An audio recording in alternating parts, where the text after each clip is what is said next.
by evading it today.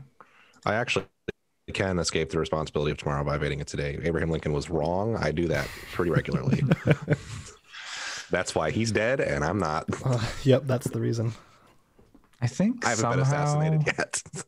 Somehow, like somewhere down my family line, if the doctor who like lived across the street is like somewhere on like my mom's adopted side or something. I thought you were going to say the doctor that pronounced him dead. I mean, probably would have been the same person. Maybe. And then we also had like, we have like not velvet, like what is it? The lace from his like funeral car thing that they just like, they did like a train thing and we had lace from the train. He had a car? That funeral train. Like a car on the train. Oh, car. I see what you're saying. Yeah. I like how you said that as if that's the thing most American, like it was just like, well, you know, we have some lace from his funeral train. I mean, but I've never heard of it before. That's wild. I mean, cool. Yeah, that's yeah. You want to do 45?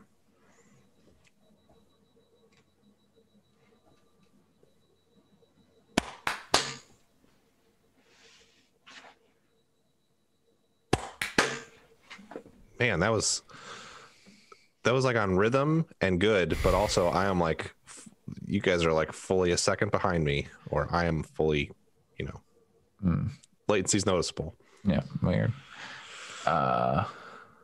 I forgot that we're gonna do a second clap in there, but then I remembered. I mean, on my end, you were absolutely on time to like the tick with Alex. So yeah, I was just like, oh wait, second clap, okay.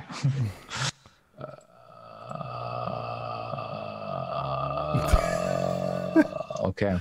That's the sound of happiness. I am so happy. Yep.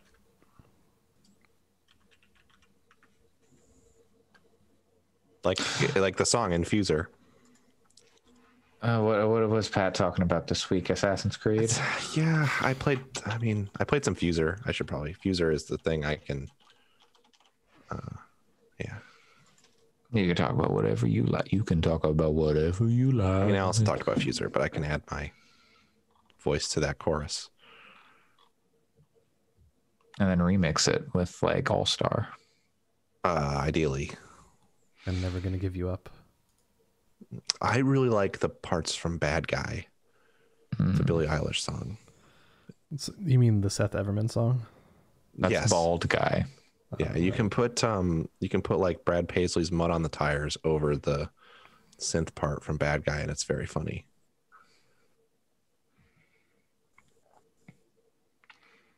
Hello and welcome to episode 149 of the Gaming Fix podcast on November 28th, 2020.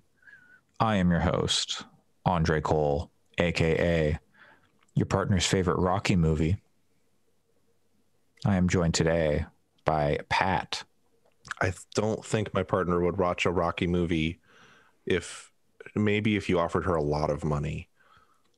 Rocky is, I can't imagine a franchise she would like less than Rocky. You know what? I thought I wasn't going to like Rocky. I was like, what, boxing? Who gives a shit about boxing?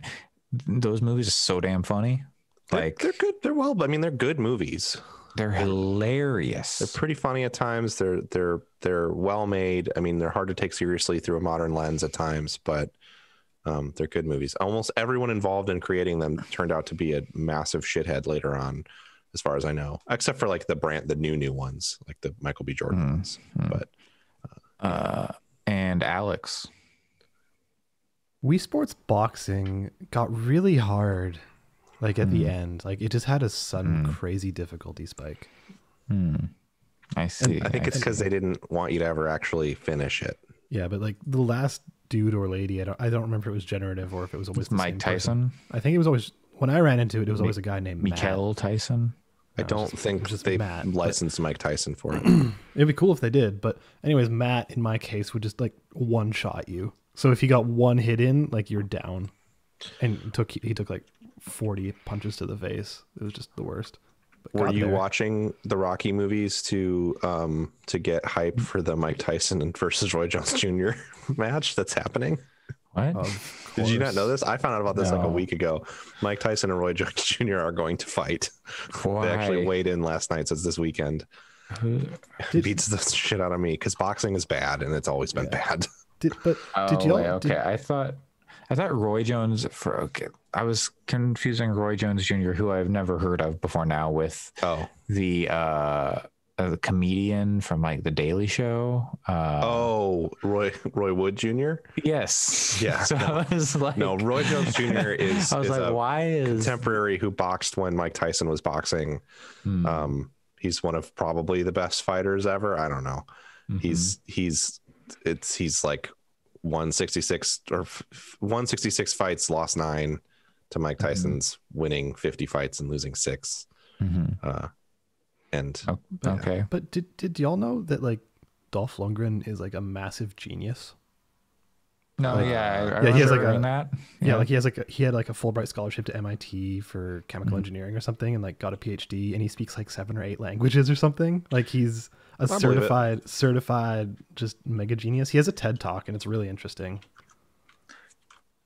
makes you know, sense in some ways. they make him different in Sweden. Yeah, I don't know. He may not be an asshole now. I just know Sylvester Stallone's kind of an asshole. Yeah, well, we'll say that the first 4 movies are very hard to take seriously with Apollo Creed, because Carl Weathers, I cannot separate him from Arrested Development, and every time he's on screen, I'm just thinking, you got a stew going. wow. Oh man.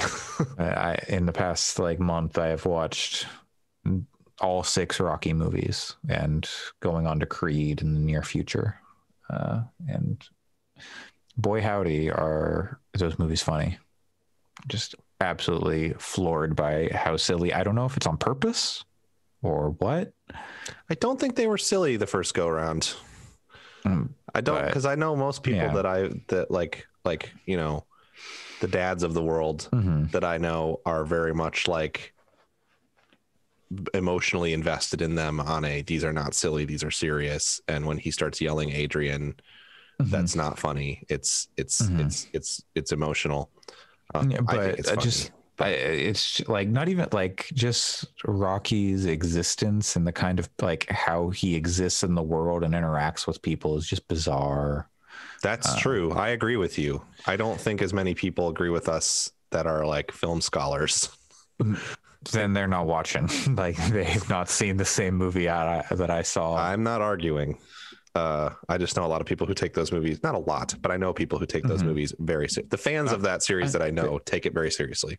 I am a believer in the Rocky movies now, but I'm also like, damn, these things are funny.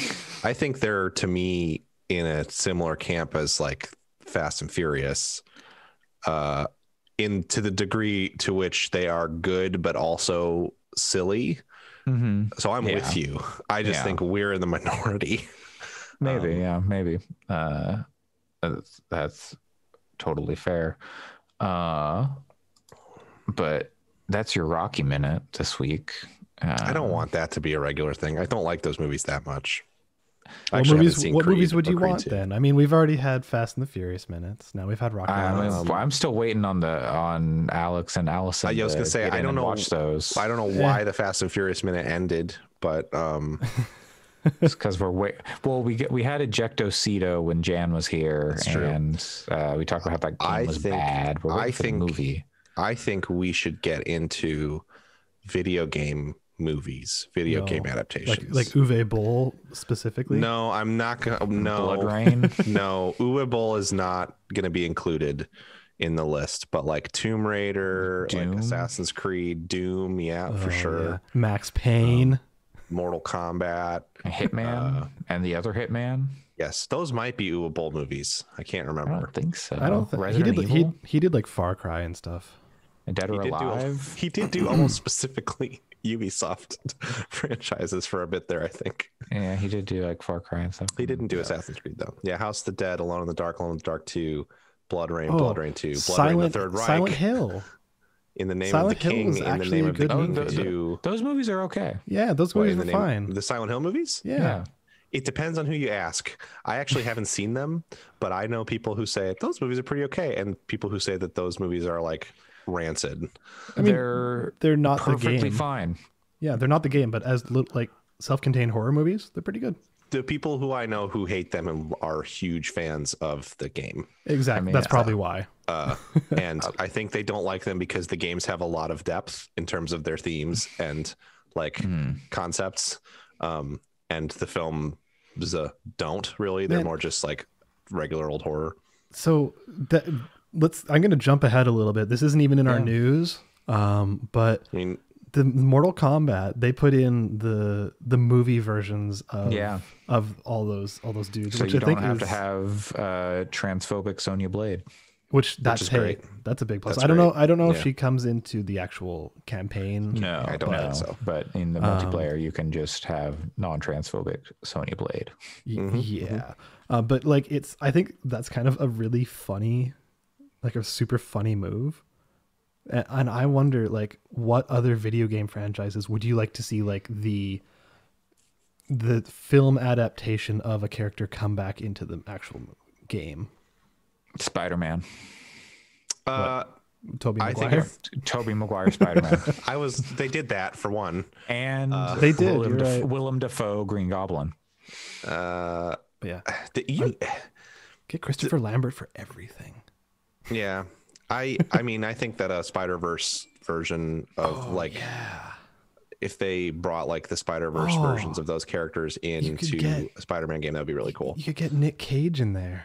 Yes, I think that would be awesome. But I mean, honestly, I think I would just say make a Spider-Verse game that's like still have Insomniac make it, but it's not necessarily tied to the main franchise. But that wouldn't make sense either. So I don't know. We're never going to get it. I don't know. Get Mark Wahlberg for the next Max Payne No. game. I think a Rock Doom guy skin could be funny. Oh yeah. That Max Payne movie is really fucking bad. Oh yeah, I was so excited for it, and I was with my partner at the time. I basically dragged her to the theater because I'm a huge Max Payne fan, and both of us walked out of it just like, what did we even So watch? bad. It's terrible. Yeah. It's I mean, I don't even know why they called it Max Payne. That movie is trash. Because they wanted the bullet time. I don't know. Yeah, it barely had was in that. The Matrix. It didn't? It barely. No. But Barely. okay, It was, I mean, like it was like, oh, well, the Matrix did, but now everyone wants to do bullet time. So It had, Max like, Payne. it was way more about drugs. It was more Yes. about like Valkyrie. that was and all what I that. hated about it, is that in the original Max Payne games, all the weird shit is actually weird in addition to there being drug stuff. In the movie, it was like everything is normal except when people take the drugs and then they see angels. Yeah, like literal angels Yes. with wings and stuff. But how about this? Mila Jovovich in the next Monster Hunter game. I thought you were going to say Resident Evil. That's actually already happening. Wait, is she Mila actually? Jovovich yes, Mila Jovovich, you can play as her in Monster Hunter Iceborne. There's Nice. an event happening where they're I didn't using know her, that. putting her in. Yes. Yep. Okay.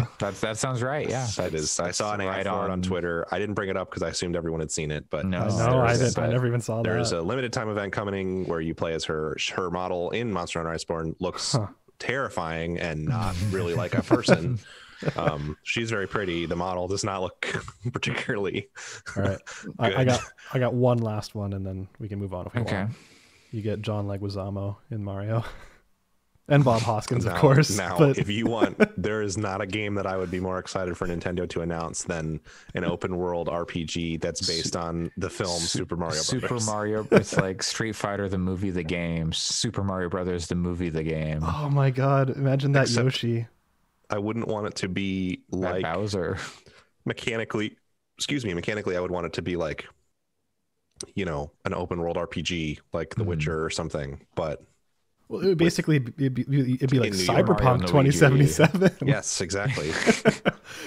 An immersive sim. Mushroom starring Kingdom. John Leguizamo. 2077.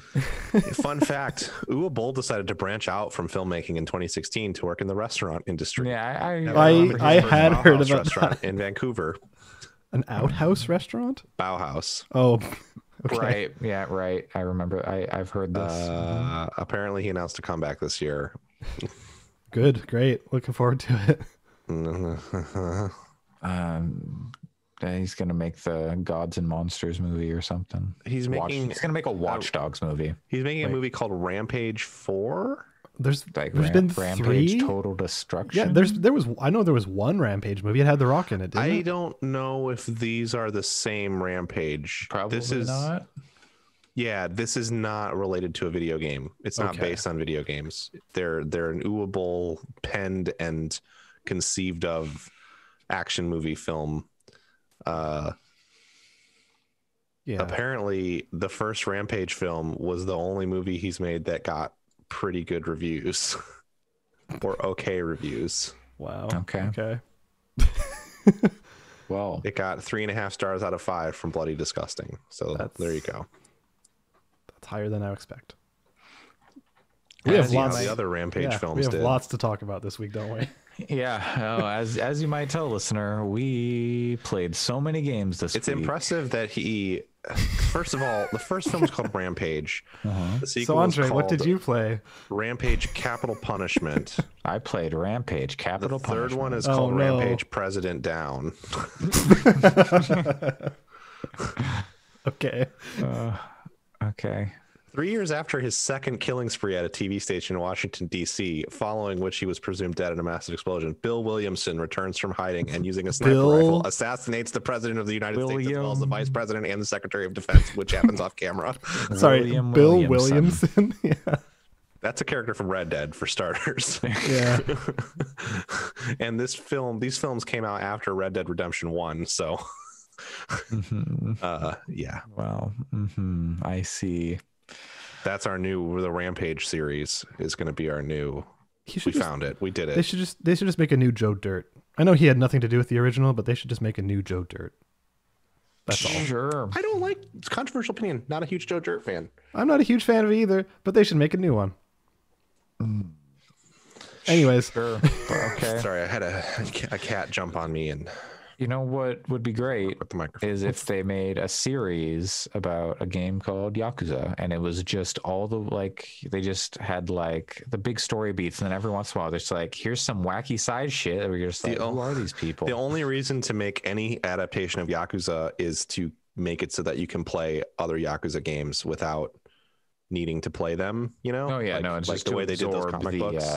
just to absorb the Yes. story. And they already did it with the comic books. So as far as I'm concerned, but I mean, you could do a whole new thing, but side stories. There's a lot of time in there that isn't covered, but yeah. So I'm spending more time with Yakuza Like a Dragon. I'm 20 hours in at this point, nice. and I think I've seen kind of mechanically everything it has to offer, or at least most of what it has to offer, and I'm having a lot of fun with it. I'm going really hard on the side stuff right now. Cool. As it comes up, I'm just doing everything, and it's a lot more involved, or the stories are a lot more intricate and longer than they were in previous games. A lot of times in the previous games, you just run up and you'd have a quick 5-second or 1 minute interaction with some people and maybe choose some dialogue or something, and it's oh, it's over.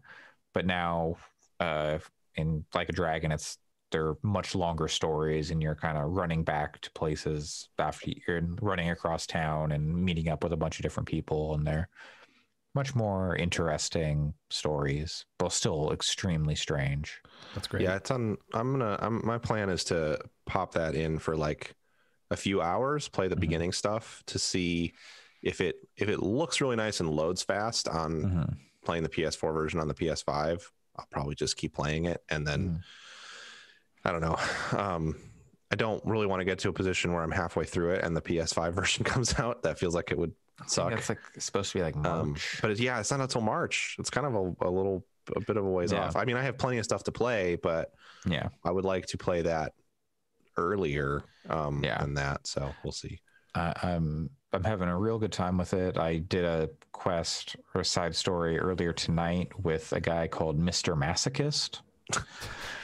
Cool. who his whole thing is he just wants to like someone who can make him feel pain again, because he has felt so much pain that he no longer is like moved by the dominatrixes of the world. And That's how it works. He's like, I don't feel anything. And then he like at one point he gets stabbed by a knife as he defends somebody, and he's like, I still don't feel anything. Like the knife couldn't cut me. It's like, what? I heard more about the job system in that game, and it made me way more intrigued to actually play it. Yeah, so they're literally jobs. Like you're going to like a temp agency and swapping your jobs. Yes, it's very funny. Yeah, you're going to like it's the actual like Japanese job agency Hello Work, which is also very funny. It's not fake. It's like my girlfriend has gone there to like apply for jobs and stuff. I still think, and I need to see it myself to really grasp it. I still have a hard time with the like. It sounds like they do a really good job of talking about like poverty and sex work, but then also you get into a fight and it's like you're fighting a belch monster, and it's a homeless guy who has really bad breath because they're homeless. I mean, they just call them like battle bums or something like that. There was a specific name that I can't remember now that I heard them talking about on the Giant Bombcast that I was like, that sucks. That's not, that kind of betrays your good stance when you make people into punchlines. I believe I might be misquoting, but I think it was Hungry Hungry Hobo. Yes, that's a shitty name for an enemy. Yeah. That is like, it's hard for me to take you seriously in your like heartfelt, real examination of the issue and then name an NPC that. I don't know how much of that is like localization versus totally. Yeah, absolutely. So totally fair. Yeah. And I'm going to play it either way, but I think it's hard for me to, sometimes it's hard for me to hear like a lot of praise about the game when I know that stuff is in there, and it's kind of like, it irks me, I guess, a little bit. But I also am excited to play it because I'm looking forward to that stuff, because I've heard that when they actually talk about the homeless people stories, that they're actually really nuanced and great. This game, more like the previous Yakuza games were often about like real estate or like more personal, like, you know, everyone wants Kiryu dead or whatever. Like Kiryu became such a larger than life character, where like the second game in the series was all about like, at least as far as I've gotten, is like someone wanting to take him out because they want to be like the baddest motherfucker. Yeah. And then like, you know, there's real estate and like, you know, giant like secret warships. And like saving a child and stuff. Yeah. It's all I mean, 6 is the only time. Well, I guess that's not true, because there's like the stuff with the Korea too. But Korea 2? No. Yep. Yes. There's a second Korea. It's they have to keep it under wraps. But a lot of Kiryu stories are like those very much like it's centered around him for sure. Whereas it sounds like this one is a little more about the community as a whole. It's like, it's very much about like kind of marginalized, at least in Japan, marginalized communities like the homeless and like the sex industry. Yeah. And that stuff sounds great too. So yeah, it does a lot to like make these people just like, hey, they're people, and you're helping them with like their problems and a lot of sub stories, and like it does a lot to like, hey, these are just like normal people. Yeah. And you know, they've like had a bad break, but you know, they're capable of changing and not just being what Rocky might call a bum. This is the worst thing you can call Rocky. So never call Rocky a bum. This is related but unrelated. If anyone out there doesn't want to play a 80-hour game and have those kinds of feels, or whatever this is, 60, 70, 80, a billion. If there's anyone there who doesn't want that, but you want a really good story which involves humanizing homeless people and is Japanese, watch Hinamatsuri. It is an anime, and there's a whole arc in there that, like, it's a comedy show, like 100% comedy, until it gets to this one part where it hits extremely heavy, and it's like the saddest thing I can think of. All right. Anyways, yeah. do want to say, so like on the topic of like the way it kind of tackle like names homeless people and maybe kind of betrays some of its like story writing with the way it tackles people. Game Informer ran a story titled "I Love How Yakuza Like a Dragon Humanizes Homelessness" by Liana Rupert. Oh, I believe that's how you say her name. Yeah. And she talks about kind of her experiences with homelessness and how that impacts her interpretation of the game. So maybe go check that out too. That's just one view, but it's a good article. Yeah, it's definitely something to be critical of with like the localization. I can't speak to the Japanese names of that stuff, but but it's, I think the overall story so far has been really engaging and interesting. Cool. And it's and I mean, it's not as if Yakuza games have had plenty of instances of kind of fumbling a little bit with some details in terms of how they handle certain subjects. So I mean, it paints with a broad brush. Subtlety has not always been their forte. And I still would prefer they try to tackle these things and miss the mark by a bit than just like not touch them. So certainly, I mean, I think criticism is warranted, but I also am not suggesting people like start a boycott over the hungry hobo or whatever his name is. But like, I'm just glad Yakuza games continue to get made because that series is so weird and like so unique. I think there's always going to be an audience for that thing. Like, I think in the way that they managed to make a second Shenmue game, like not that I think Yakuza is a lot better than Shenmue. Oh yes, but of course, but I don't know that the industry could sustain multiple franchises that do the Yakuza thing necessarily, like large studio. I think budget games. If you broke it off into like its own distinct thing that wasn't just like, and here's like open, like, modern day open world RPG. I guess the thing about Like a Dragon is it's a JRPG, right? So it's kind of entering that genre now. Yes. But it's not like, the only real difference is that the combat is turn-based. Like it's so similar to everything else is very similar. But you've got you do have some equipment that you've got like your headpiece and your weapon and stuff like that, which is you had like a little bit of that in the previous Yakuza games, but not as much as you do here. And you have a party, but it's very it's very like Persona kind of in a lot of the ways. They have social links with your party members.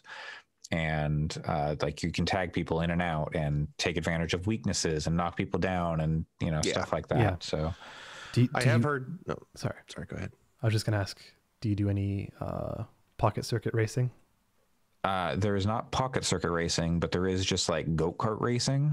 It's just straight up Mario Kart. I've seen clips of that. It's not as good as Mario Kart. It's much more bootleg, but it's based on the like Mario Kart racing places that Nintendo shut down, right? It is kind of based on the Mario Kart touring. Those places did not actually shut down, but they did get sued and have to pay some money, I believe. But I'm glad they're not. At this point, I don't know if they're open. Of course not. I would doubt it, but sorry, I didn't mean to interrupt you, Pat.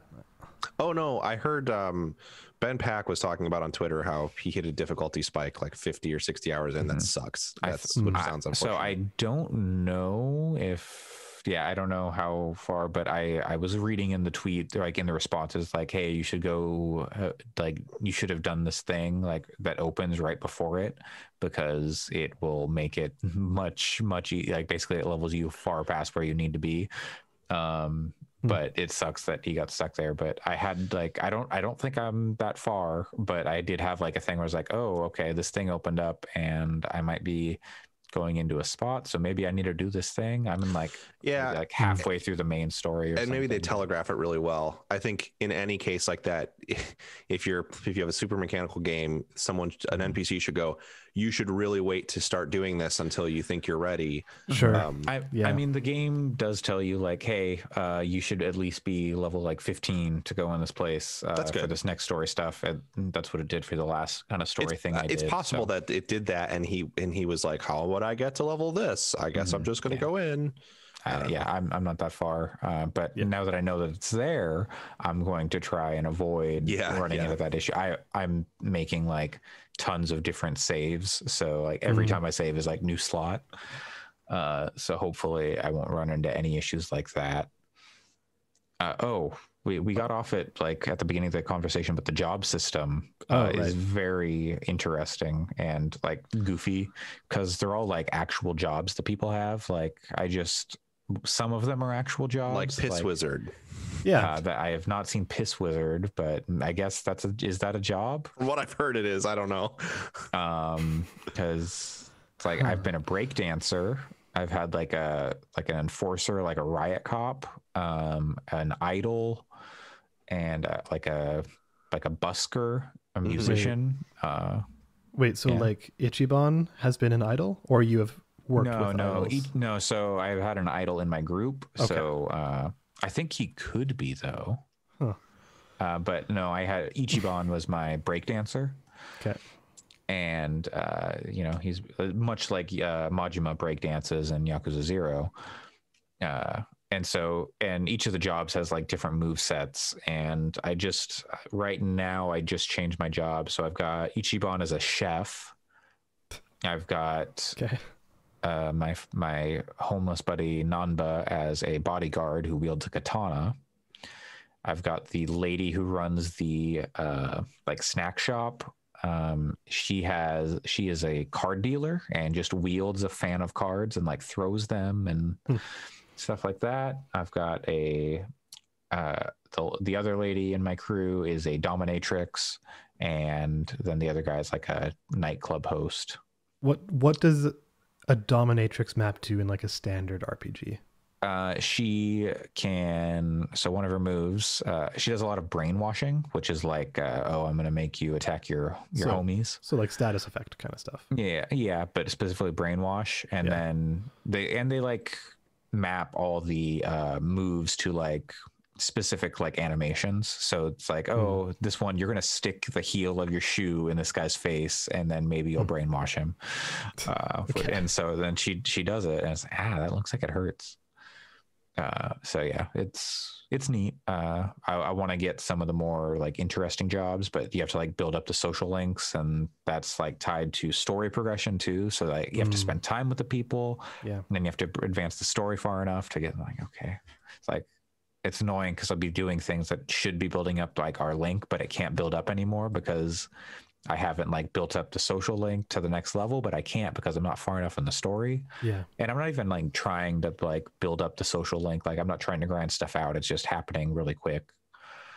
So it's a little annoying, but the stories are really good and interesting. Yeah. So it's almost like an artificial barrier. It's like you want to continue, but you literally can't. Yeah. I would like to just be able to, see the story and make my character more powerful, but I can't.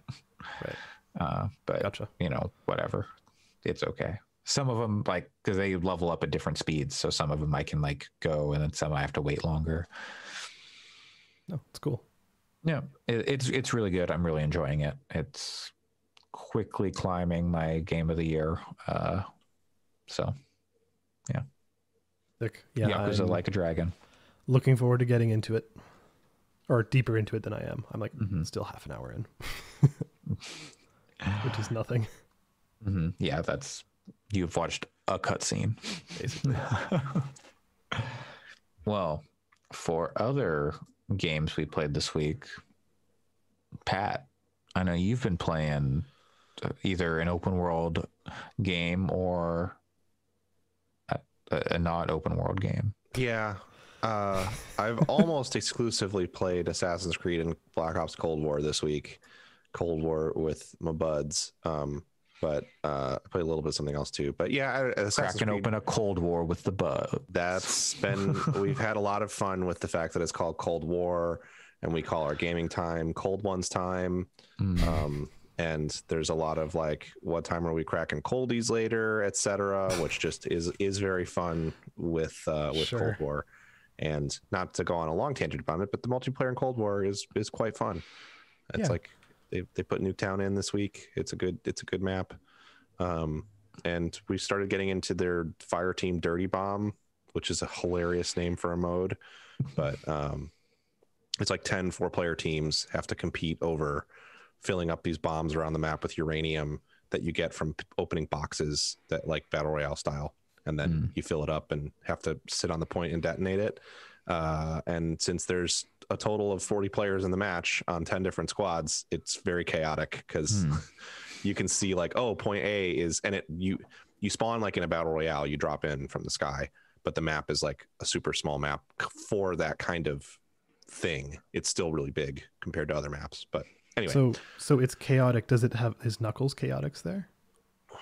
No, I don't think there's a lot of licensed characters I want them to put in Cold War, but I don't think I could live with Sonic. You know, you can't put Sonic. You got to put in Shadow because Shadow has a gun. I would pay the full cost of another copy of the game if they would put the protagonist from The Boys into this game. I think they would fit really well in. If I could be like Carl Urban, Billy Butcher, and he said a lot of the lines from the show, I would pay a lot of money for that. But that's good. I've also been playing a lot of Assassin's Creed Odyssey. Wait, I just have to get this out of my system. Call of Duty Green Hill Zone. Oh God. Okay, continue. Ugh. Don't make me start reading Ready Player 2 quotes. Oh no. I'll get everyone. That's the rest of the podcast, quick. Everybody. I've been playing a lot of Assassin's Creed Odyssey. Also, I have 60 hours in it now, over like a week and a half or whatever. I've almost played as much Assassin's Creed as I have worked. Actually, that's not true, but still, in normal times. That game is really great. I think it's like super, super, super good, and improves on, I think the story in Origins stands on its own. I don't really think that one is better than the other, because Origins has a super unique story that's about like grief and like how the loss of a child affects the relationship of the parents and power structures, and it's a really cool story. And I don't know that I'd say Odyssey's story is better, but it's also very good. And gameplay wise, they improve on everything in Origins a lot in Odyssey. So I like can't recommend it highly enough to people who like The Witcher, that style of open world.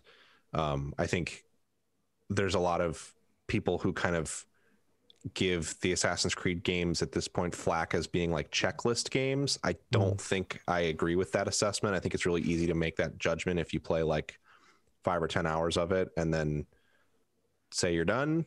But there's a lot more there the deeper you go into it, both from a mechanical perspective and narratively. There's really interesting stuff that happens from like a narrative design perspective, the deeper you get into the game. For some reason, I fell off the game right when it was starting to get interesting. Yes, you did.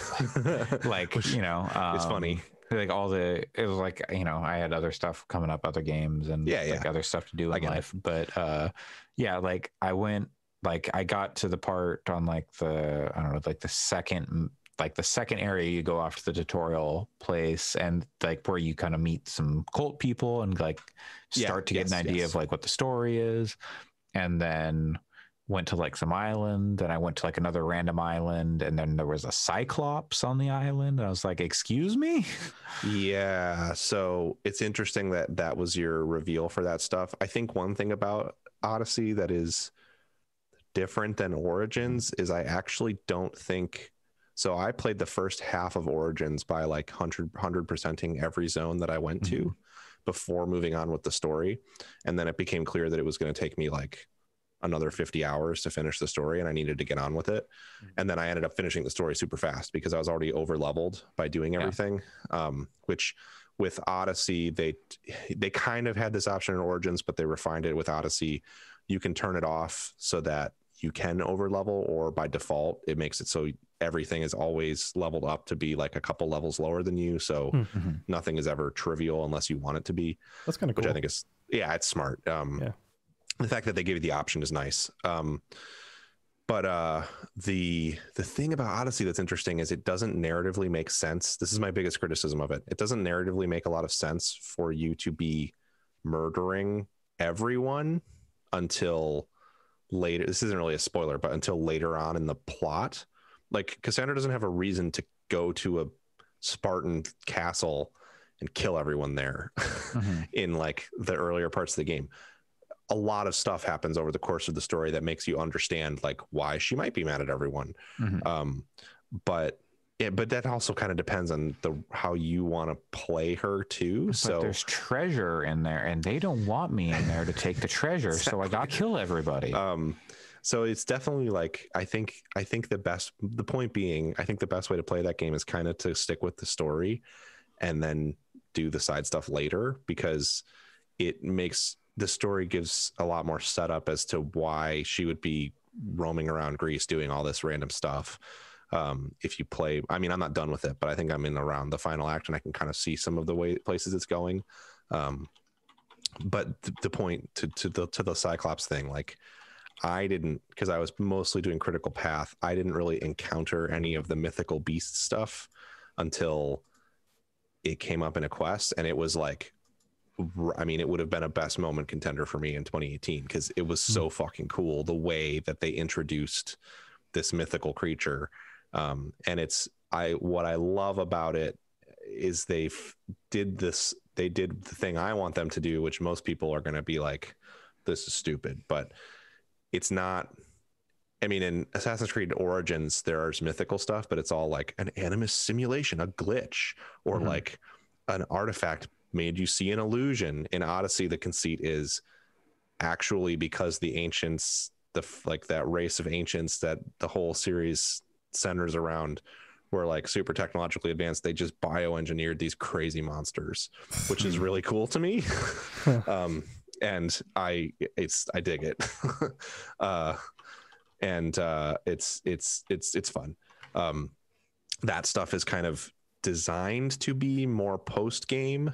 The idea is the game has like 3 story branches kind of, and one of them is that, and one of them is like Cassandra's story, and then there's like the cult stuff, and they all intertwine, but they're kind of leveled to split you off into doing them at different times.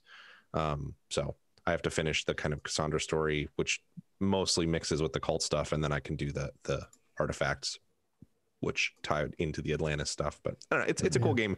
The way gear works in that game is really neat. Makes me really excited for Valhalla, because I hear it's even better in Valhalla. But those games are definitely like the perfect balm for me for stuff like Destiny, because they it's not that I think they're better designed, but they're like, they have some of those ideas and concepts with the way they handle gear, but because it's a single player game, they can give it to you all the time, and they don't have to worry as much about like balancing it out. So you can kind of make an overpowered build, and it's fine because it's single player, and who are you competing with? Which is really neat. So you can like mix and match armor sets that have pretty specific bonuses and can do like weird and cool stuff, and then further modify them yourself and enhance them all to be end game viable. And it makes for some really fun stuff, and you get fun numbers. Like I do 53,000 damage with my assassin attacks. Well, what did you do at the start of the game? Like, I don't really get this. I don't understand the scale of it. I think like 35 damage for a normal attack and a few hundred for an assassin attack. Okay. How do y'all feel about like those kinds of numbers in like RPGs? Are you like, I want like this, I want to start at like 35 and I want to feel real good when I break 100, or do you want to do 53,000 damage? I think the reason that it works is because of the scale of the game. No, yeah. But I just mean in general, like RPG, like Persona does the lower numbers, like maybe you'll break 1,000.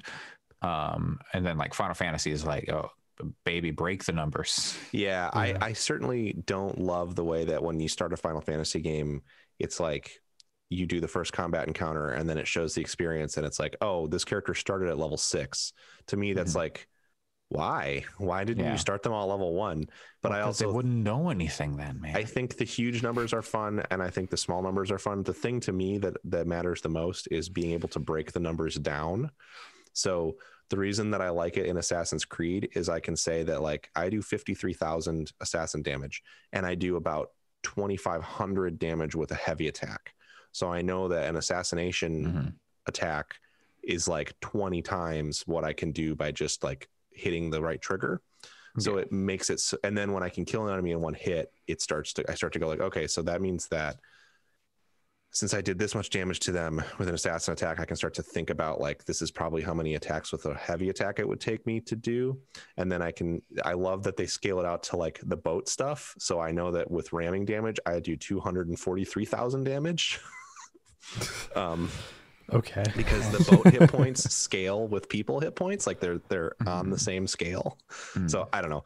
That stuff is fun to me. It's just like, you know, silly, but how they scale it and like, you know, 200 like could it just be like 243 instead of 243,000 or whatever? It could, but then when I was level 1, I would have done like 0.4 damage. Yeah. You know, and it doesn't, the thing, we were talking about this in the chat, but in our chat, but the thing is that with Destiny, I understand that a lot of those numbers exist and some of them are surfaced and some of them are mathed, but all that matters really is your light level or your power level, whatever.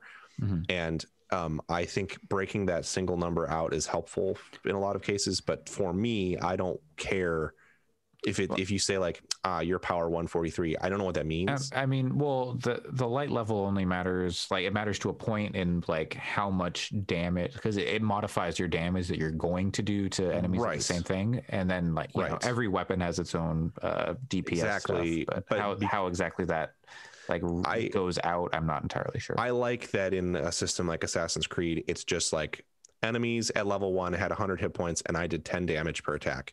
Now at level 35, enemies have, you know, 30,000 hit points and I do 300 damage per attack or whatever. I like that kind of like scale where I can just see the raw numbers and there isn't a bunch of math that I have to do to understand how the numbers work.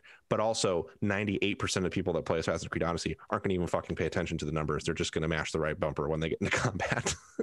So I don't mean to suggest that it's some kind of transcendent system that's like better than anything else. It's just I was surprised to the degree at which I found the numbers and the gear stuff satisfying when I didn't expect really to care one way or the other about that. Instead, I'm like going through my chest of legendary equipment, like, oh, if I level this up, then I can use this with this, and then I'll get an extra 20% assassin damage, and I can assassinate anyone. And it's, I don't know, it's fun. You're min-maxing. Yeah, and it's enjoyable to engage in that stuff. Not really necessary, but they did get the difficulty in a lot better place. Origins is super easy.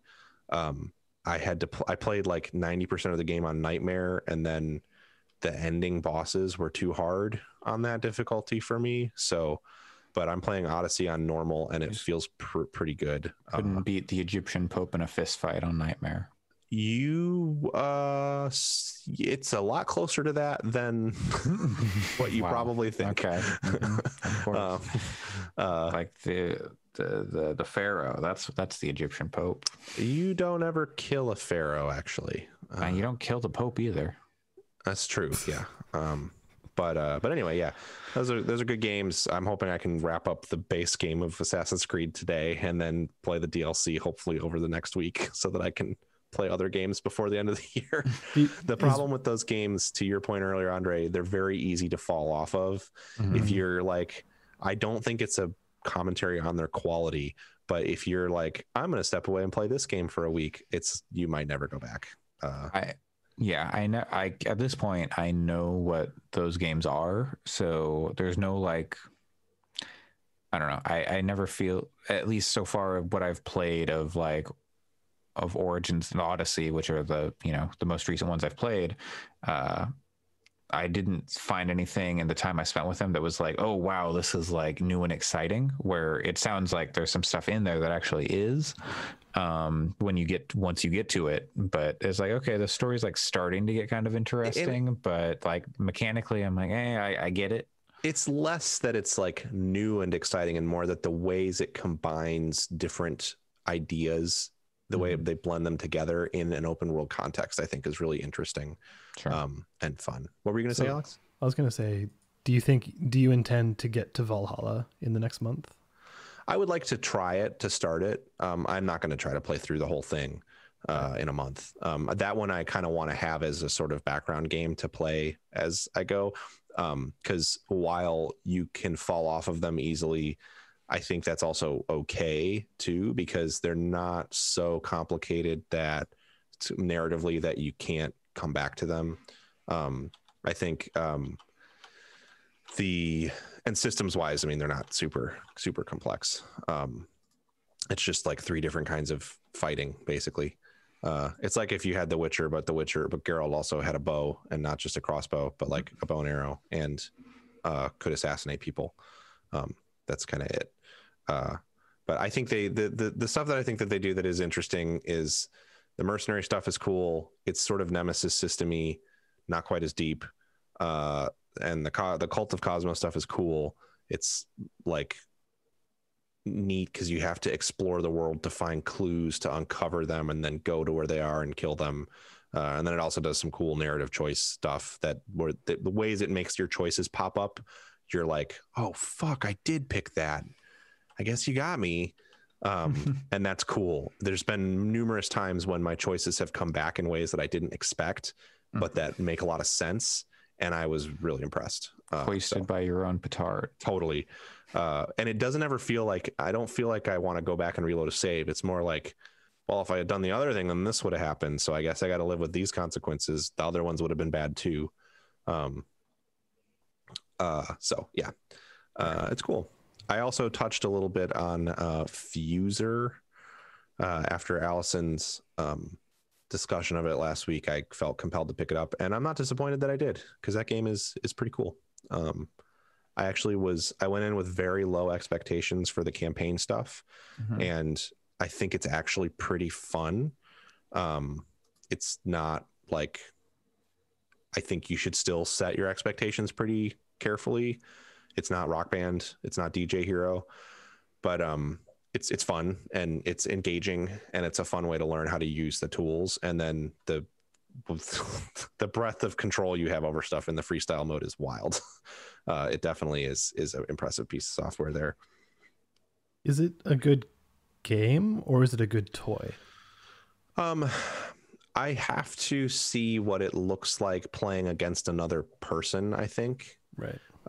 Because the campaign, they score you, basically you have your mix, right? You have your 4 different discs, which is, I mean, whatever you want to call them, but they're like parts of songs. So you'll have like the vocal part, the drum part, and very quickly you can get to the point where you could just have 4 different drum tracks playing if you wanted to. So you can mix and match however you want. And the game part of it, I'm going to try to explain this because I had been desperate for someone to try to explain it, and everyone on podcasts doesn't really explain it. So bear with me. Skip ahead if this is technical and boring for you. Basically, there is a crowd meter like you would get in like a Rock Band or whatever. Sure. And if your mix sits for too long without you changing it, the crowd meter starts to drop. And so they're millennials. They get bored. Yeah.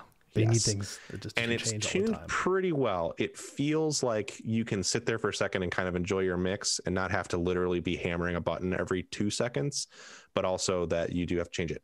So that piece of the scoring puzzle, I think it's 32 bars, but I'm not sure. Maybe that's too long.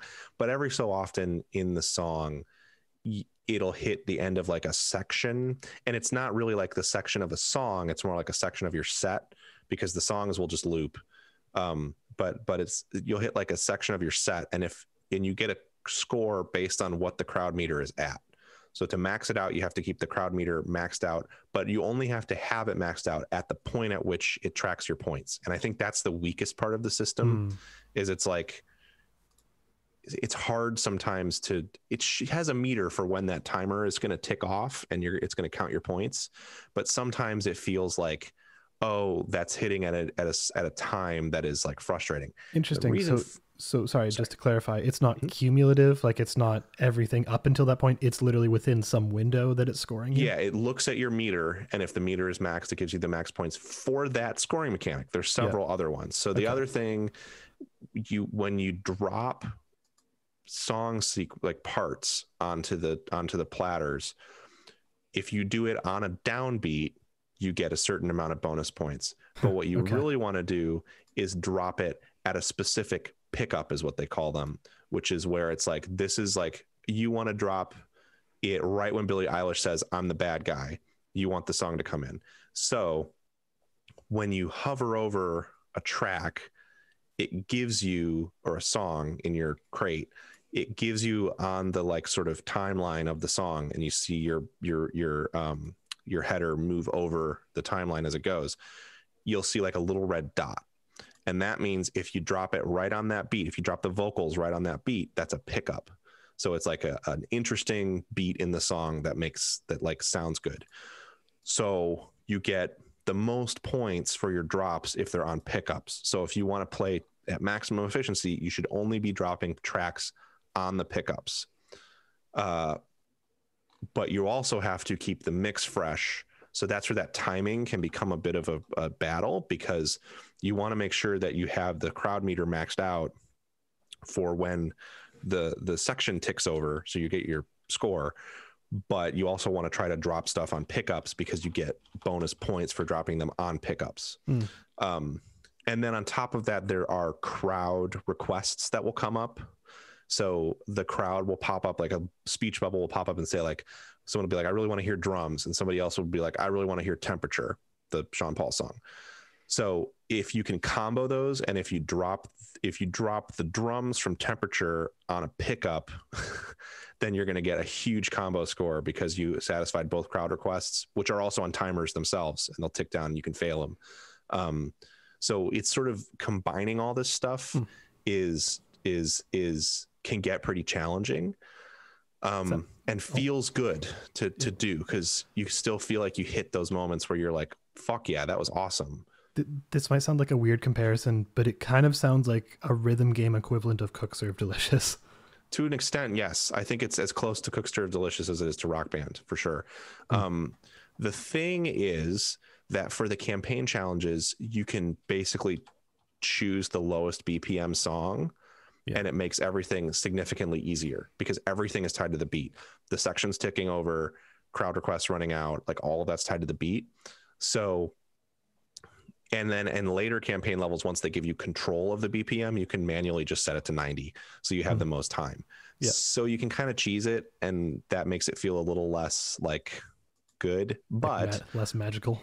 Yes. But they have a fairly robust system of DJ battles where there's actually like a season pass kind of thing. It's not, you don't have to pay for it or anything. It's just in there. And there's a ladder. So it has like, I don't know what it would be like to play on the ladder. I think it could be really fun to try to manage all this stuff against another person, because you can't just, at that point, you can use the BPM, because I assume the way it works is you're throwing back and forth and trying to beat each other. It's like horse kind of. Well, not like horse, because you're not doing the exact same thing, but you're trying to, like, I set the tempo and set up a mix, and then the mix goes over to you, and then you riff off of my mix and try to score points, and then it comes back to me. I think that's how it works, because it wouldn't make sense for you to be playing simultaneously, because like, how would that function? It'd be like that Battle of the Bands in Scott Pilgrim. No, I don't think it's like that. Can you play the "We Are Sex Bomb and We're Here to Make You Feel Sad" and stuff? So I wouldn't be surprised if they add that eventually. But it kind of sounds like, I forget the name of, well, when you put it that way, it sounds like it's like a board game, but not actually a board game. It's the one where you're drawing something, and then someone else like sees your last drawing and then Oh, continues yeah, it. I know what you're talking about. Like, I if you forgot ca- what that's called. Yeah, but it's almost something like that. Drawsome. Where Drawsome? yeah, I think it's Drawsome. maybe Drawsome. I mean, there's a million variations and that kind of thing. But yeah, so that's kind of cool that it's keeping track of all that stuff and then letting people kind of build off of that. That's neat. But it's like a one-on-one thing too, so it's very back and forth. You can do it in a freestyle mode that's more like cooperative with friends in like kind of private games. That's cool. And then they also have this like social festival thing where you can submit a freestyle mix. They like theme it, and I think they limit your track options, and that doesn't have any of the scoring stuff related to it at all. It's just like you submit a mix, and then people literally listen to your mix and vote on it. And then there are rewards based on like, you don't have to necessarily win the votes, but by contributing mixes and voting on other people's mixes, you unlock more cosmetic stuff too. Which is really cool. I think they did a really good job of like making it more of a platform than I thought. That's the stuff I didn't know about from hearing people talk about it, is it has a lot of features built in that make the game parts last longer than just the campaign. And the campaign is long. It's like 7 hours long. So it's a cool game. I would say if you're on the fence and you've kind of been wondering if it's worth the money, I think it justifies itself as the product that it is. I thought it was like a 2-hour campaign that wasn't very good with this toy element, but I think there's a lot more game there than that. And I've had fun playing it. I will say playing it on a controller seems like not the way to play it to me, but maybe that's just a preference thing. That it works really well on mouse and keyboard, because you like mouse over a track and then they tie each song has 4 stems basically, and they tie them to ASDF. So as to like the platters, I should say, not the stems. So you mouse over the stem you want, and then you hit the platter button that's associated with it, and it drops it. So you can very quickly drop like 4 tracks onto the different platters if you're with a mouse. I can't imagine that would be enjoyable if you're like cursoring around with a controller. But I mean, it would tie at least to the face buttons, the drop parts, but you would have to be selecting the stems with a controller, which seems rough to me. That would be fun. Fuser VR. Oh hell yeah, that would be awesome. I bet they'll pull a Steve Aoki and throw a cake in VR. I'll say too, they have a pretty G.G. Allen. I'm not going to finish that joke. God. The stages are really cool visually, and I think the characters in the story mode are really fun. The Harmonix does I think a great job with like coming up with fun, colorful characters. Totally. Like the first character is like this pretty standard but a cool guy, like Caribbean, like Latin fusion kind of dance guy. And then like the second character you meet is like, and the characters are tied to stages. The second character you meet is like this kid who's a rapper, and he wears like a hat, like a full head cover mask thing like DJs do. Like you're like a Deadmau5. Yes. And he's like 9 years old, but he acts like he's hot shit and like talks about how he's the best rapper in the world and stuff. But they made his stage like ice cream and corgis. All right. And he's like arguing with his mom about how they fucked up his stage on the phone all the time. And then the third stage is this like non-binary, super like trance into person who is like kind of stonery and really likes empanadas.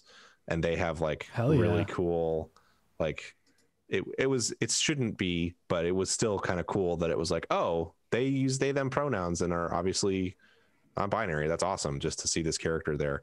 But then also they're a really engaging, interesting character in my opinion, and funny. So I don't know. I think it has a really cool vibe as a package and is definitely worth your time if you like music festivals as a concept. Even if you don't think you're super creative, you'll enjoy playing the game part, I think. And if you are inclined to get into sort of the mixing stuff, it's a really robust tool in that way. I think for me, the thing that is cool about it is I can download like Ableton or whatever, like trials for this stuff and kind of come to understand how to use them. But the problem I run into is always like, okay, but now I got to find a crate full of stems. And in some cases you can do that kind of easily. In some cases it's like, well, I don't really want to pirate this stuff. And so Some things just don't have stems available. Right. And what's cool about Fuser is it removes that barrier by just giving you a ton of songs to work with across genres, so that you can kind of get the basics of how this stuff works down. And if that's enough for you, cool. But if you then wanted to graduate to something that's more professional, then you already have the basics down. You already have like an understanding of how some of the concepts work, and then you can go on the hunt for like, how do people actually get music, rather than having to do that just to experiment. Yeah, it's a curated training wheels experience, but not in like a reductive way. Like yeah, absolutely, that's totally accurate. Yeah. The world's next Neil Cicierega is playing Fuser right now. I mean, it has, or will be playing Fuser in the near future. I mean, DJ Cumberbund already exists, but the only thing I wish that Fuser had, which in the training wheel sense, I think it would be cool, is I wish that it just told you the real BPM of a song in the, like, on the little cover that it gives you in the crate, because sometimes, like Ironic is a good example. If I'm feeling goofy and I want to drop Ironic, but I don't realize like, the BPM is currently at 160 because I'm playing some insane dance track. I don't really want Alanis Morissette to sing that fast. Sean Paul's Temperature. Yes. And then you put Ironic over that and it's like, oh wow, doesn't sound good because it's sped up. So it would be cool to just, if it was just like, wait, I'm at this BPM, this song is originally at this BPM, I should probably bring it down before I throw this on the platter. That would be cool, but that's a very minor complaint. The sentence you said there broke my brain for a moment. The if I'm feeling goofy and I want to drop Ironic, it's like my brain went like, okay, goofy as in like the dog. Yeah. Drop Ironic. It must be some drug reference. Where are we dropping, boys? Yeah. I want to drop Ironic with Goofy. Get fucking wrecked. Yep. Like the Well, gee, Pat, I want to drop Ironic with you. If any listeners have been to Disney World, you'll know that in the Magic Kingdom there's like Mickey's Village or whatever, and it's charming. And it would be very funny to like go there for the fireworks show and find a strung out Goofy and Jesus, just drop acid with Goofy. God, it's still go to Universal Studios Village where they have DJs play at night. Dropping Ironic with Goofy is what happens in Kingdom Hearts 2 when he dies. Okay, if Donald Duck is the most powerful mage in all of Final Fantasy, what is Goofy? Yeah. Is he the most powerful just chucklehead or what? He's not most powerful anything. He dies. And he comes back to life. Yes. So he's stronger than Aerith. So he's the strongest Evanescence. Bring me to life. Aerith could have come back at any time. Hey, speaking of Fuser, Bring Me to Life is in Fuser. Yeah, let me tell you, there are some moments when dropping, if you can find where like in the song where the rap rock part of Bring Me to Life, if you've got like the drums from Temperature going with the synth part from Bad Guy, and I love to use Wake Me Up. Yeah, I love to use In the Club, the 50 Cent song, the rap from that, like the vocals from that, like works with everything. Wake me up. But then the club. Exactly. You can totally do that because you can like mute the tracks. Oh, good. And like crossfade back and forth between them. Oh, that is actually DJ kind of shit. That's great. I need to build out the controls a little bit more because by default you have to mouse over the track to be able to mute it and solo it. But between this and that spin rhythm, it's time for you to get a turntable, it sounds like. And so I actually MIDI would controller. I don't know how deep their support for that stuff in Fuser goes. I think if you got into it, it could be super fun to get a MIDI controller and kind of like interact with the game in that way. It certainly is robust enough that it has, you could totally do it if they support it. Like it's deep enough. It's a deep enough feature set that if you had a 4-platter MIDI controller, or even just one with like buttons for different tracks, like you mute, solo, and fade different tracks, and if it would let you control them each independently that way, it would work. I could see it being tough for like the competitive play, because that could be advantageous to you, so maybe they'd have to disable it there, but it would be neat if they would add support for that, because it would work and be awesome. Yeah. It's so weird that this is just what that card game was. Drop Mix. Yeah, Drop Mix. Yeah, like, it's a lot different, better, but yes, but like that was the genesis of this. It's the sensible way to do it. Yes, to do that thing. Yeah. And obviously it sounds way better too, because you can do it on your real headphones instead of coming out of shitty iPad speakers. Yeah. Wow. That's Fuser. Man, I will say the biggest thing, the thing that's probably going to get Fuser on my game of the year list, even over something like Spin Rhythm, is temperature.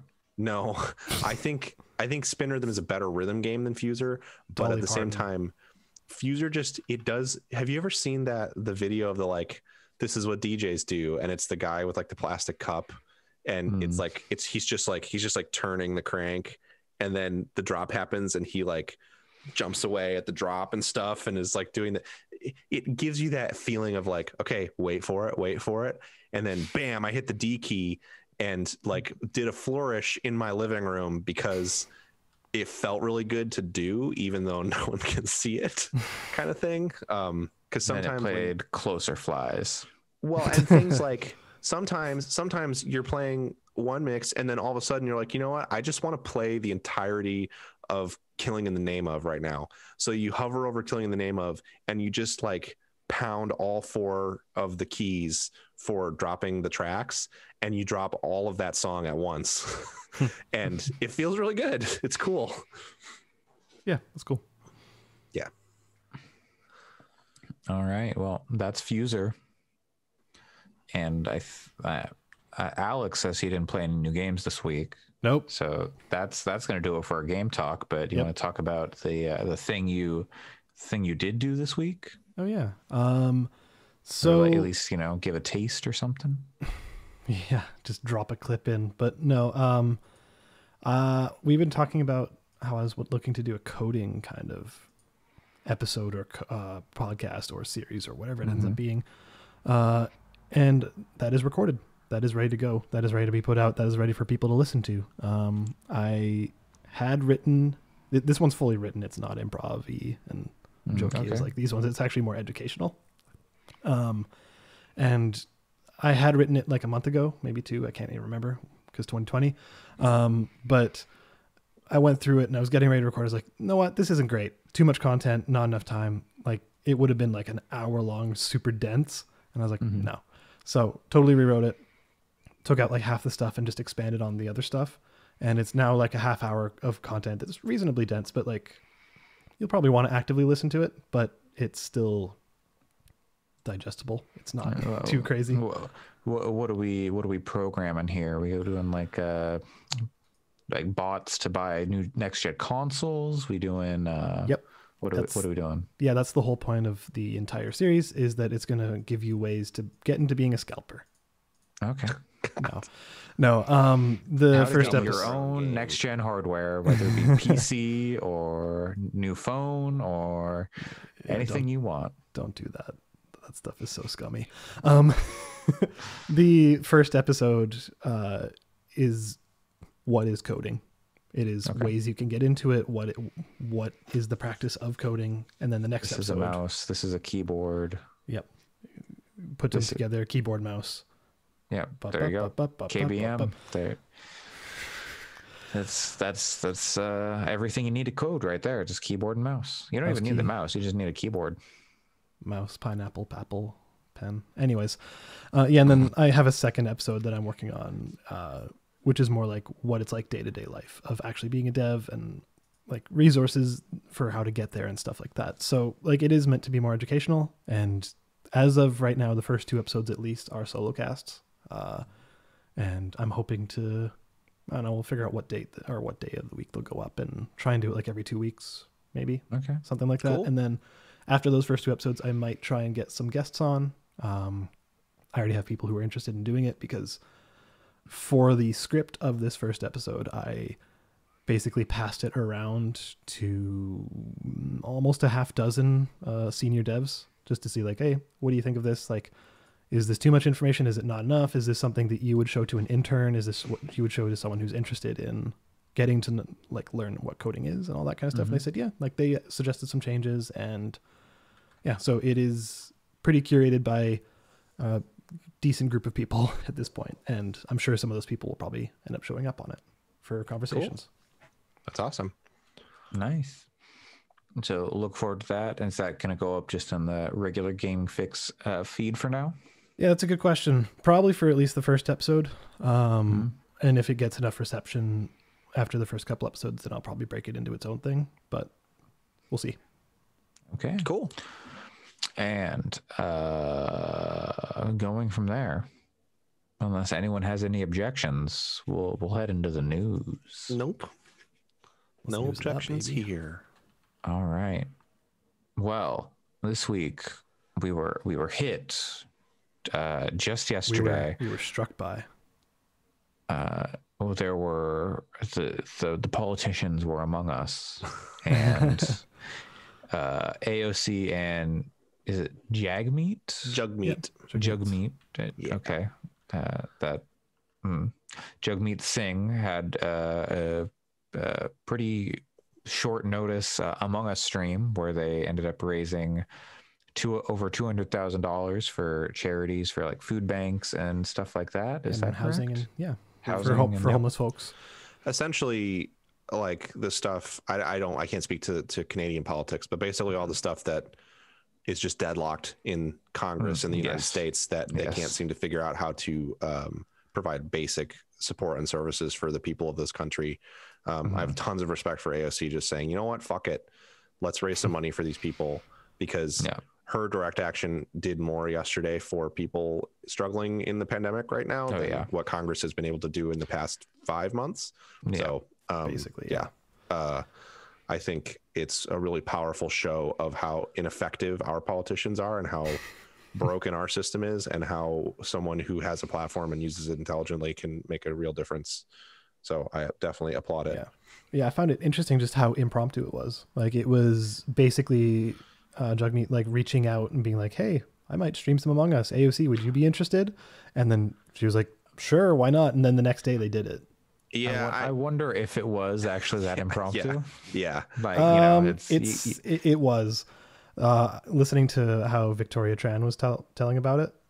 I mean, she might not have been privy. Yeah, but, it's hard to know for sure. I think if, like it could, like, you know, who was coming in, but I feel like between the two of them, like between Jagmeet and AOC, that might have been like a cute little like, oh hey, let's stream a thing. it's hard to know for how long it Yeah. was. Now I'll say the first stream that she did with Ilhan, that was fairly impromptu, to the point that like there were people like running parts to Ilhan's campaign headquarters so that she could play like a half hour before the stream. So I think to a degree they have been impromptu, and I would guess that I don't think this was like they've been planning this for a month. I think it's No. more like probably they talked about it before Jugmeat tweeted at her. Yeah. No idea. But like pretty impossible to say from the outside, but either way it was in the end it was a really cool event. And I ended up watching it after some of the questionable people had already kind of left the thing, which I don't even know if we have to really talk about, but they should vet those. They should probably vet those better. I think But I also don't think that was any fault of either AOC or Jugmeat. Like I really doubt they were the ones who gathered the streamers. so. I think that the fact of the matter is that they're entering a space, and they have a responsibility to vet the people they're streaming with, whether they gather them or not. I mean, I wouldn't let Biden off the hook if like one of his staffers chose George Bush to speak at a campaign event or something. Like, I think that like it's, at the end of the day, it really is an event that AOC and Jagmeet were kind of marketing and stuff. So I think it is kind of on them to make sure that the people they're streaming with are good people. But at the same time, I think it speaks more to how dynamic and challenging Twitch is as a space to operate in as a person who is as a politician, because it's hard to do that. I certainly don't think I'm certainly not saying like, fuck them, I can't believe they streamed with this person, idiots. It's more like, I hope that that learning comes out of it, and that the vetting process is a little more robust next time around. But I also think there's an argument to be made for like, popular people in the space exist. So if you want to reach those people's audiences, like part of the problem with somebody like XQC is he has a lot of people that in his audience that are like, politics is stupid, I'm not going to invest in this. I mean, someone made an argument to me yesterday that it's a positive thing that he's not invested in politics, which is like, you should be invested in your local politics. That's like really core important part of being a functioning member of society and having a functioning society. So if AOC can convince some of his audience to get involved politically, that's not a bad thing. It's just an interesting challenge, I think, for them to overcome if they continue to do these kinds of events. I do agree, but I also can see a case for what that person is saying, purely in the sense if you think of it as entertainment for children. Like in essence, that's what that guy is. So it's like, I wouldn't want the Teletubbies saying, you know, no, this is like, I don't want anyone to talk about politics because I personally am not invested in. I mean, XQC's whole thing is that like he's not willing to personally invest in politics and learn. So that's why he's apolitical. That's different. Yeah, that's what I'm saying. Yeah.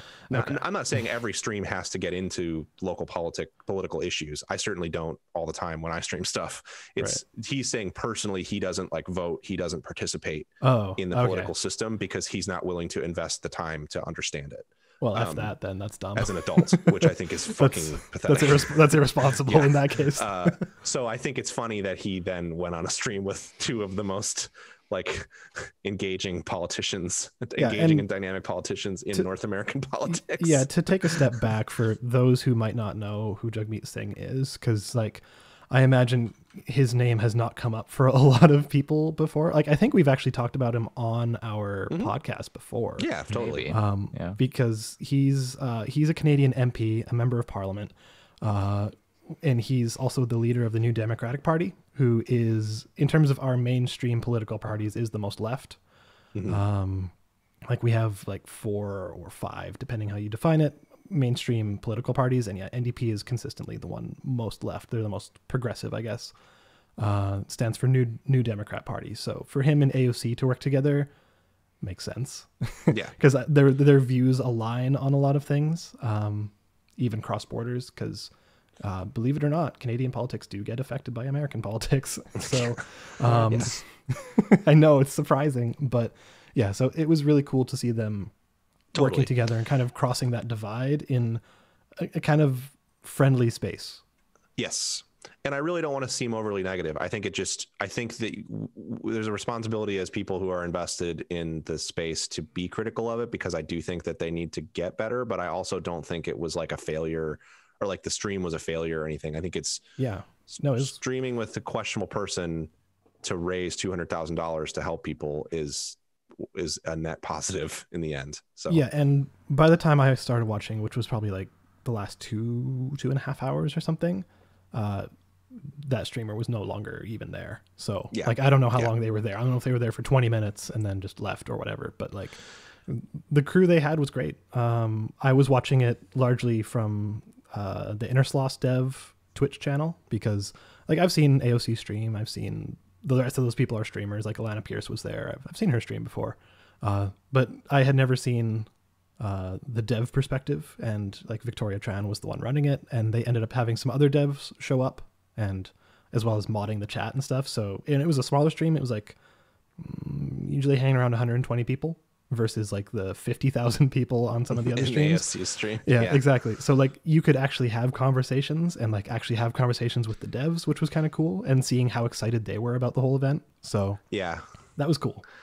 And I don't know how much, I think part of the reason that I also kind of grit my teeth a little bit is I don't know how much this kind of stuff happens in Canadian politics, but you know, there's every possibility that I don't think that her opponent will be smart enough to do this. But if, as this becomes more mainstream and if there are more politicians streaming, it's very easy for, in American politics, someone to go from, oh, AOC streamed with, because apparently Corpse Husband does this too. Corpse Husband and XQC, and here's what their friend PewDiePie does, and then there's a political ad tying AOC to, you know, people in Africa being tricked into holding anti-Semitic signs. You know, it's like 6 degrees of separation kind of stuff. Yeah. Obviously, I'm not saying that I think she's okay with that kind of behavior, and I don't necessarily even know. I don't know those two other dudes. Maybe they only do it because there's a lot of money in it. I don't know, but it's very easy to draw those conclusions for people who are uninformed. It's an easy target politically. So I think people, by and large, should just be careful with vetting when they do these streams. Yeah, I think that's probably literally the only critique I would have. Yes, totally. Yes, I would leverage against this. And also, a fun thing that happened near the end is that AOC said that if they raised over $200,000 for this charity, that she would talk to Bernie and see if he would be up for joining one of these streams. Really funny. And they did raise over 200,000. So it would be great to see Bernie on one of these. It'd just be so weird. Well, and it's such an important platform for engagement. I mean, it's streaming a game is as important now as like throwing out the first pitch at a baseball game or whatever, and you actually have an opportunity to talk to people while you do it. So it's two-way communication in a lot of cases. He already has the Twitch channel. Yes, you're right.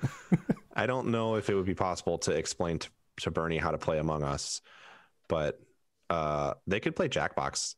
I'm sure that oh my god, that would work. They could play like you don't know Jack. They could play like the quiz games and stuff. I was gonna say, what about the rap battle one with Bernie? What would he come up with in that? I don't know how good he is at writing stuff on his phone, but that would be amazing. You can do it on a computer. Yeah, it's true. It's true.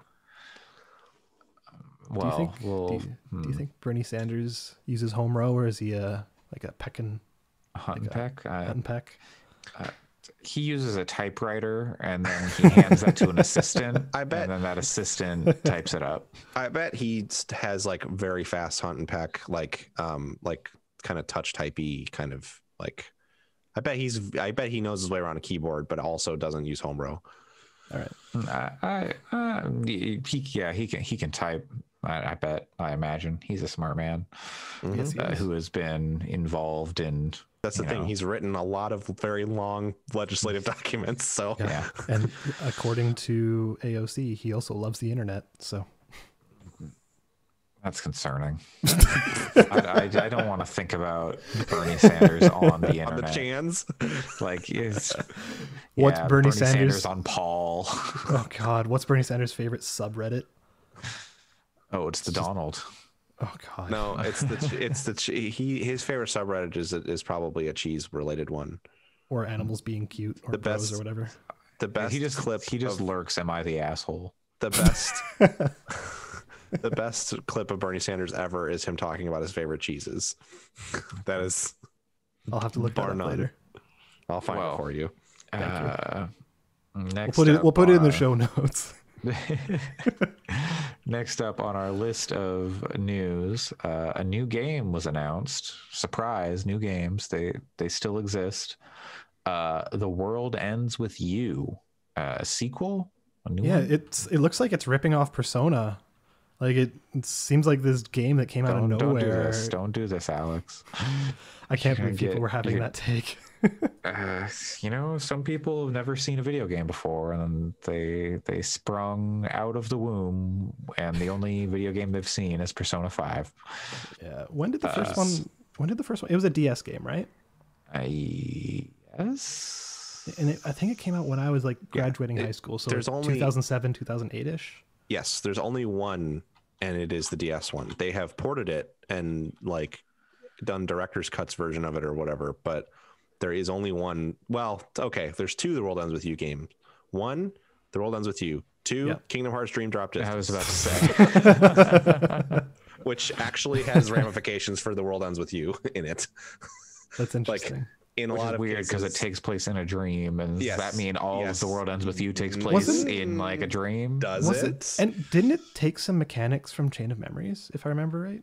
Not Is it a card really. battler? It's not a card. So the thing about The World Ends With You that's tough, and this is why none of the ports of it capture what made the original so good, is in the original on DS, you were playing two games simultaneously on the different screens. Right. So on the Right. top screen, you were playing a like not rhythm, but like it was like you had to hit the face buttons to do attacks with a Yeah. person on the top screen, and then on the bottom screen you had to tap on enemies and draw symbols and stuff to fight on the bottom screen. So it was extremely unique because you're literally playing two different games at once with your two different hands. It was really cool, and no port of it has been able to recreate that because there's just not.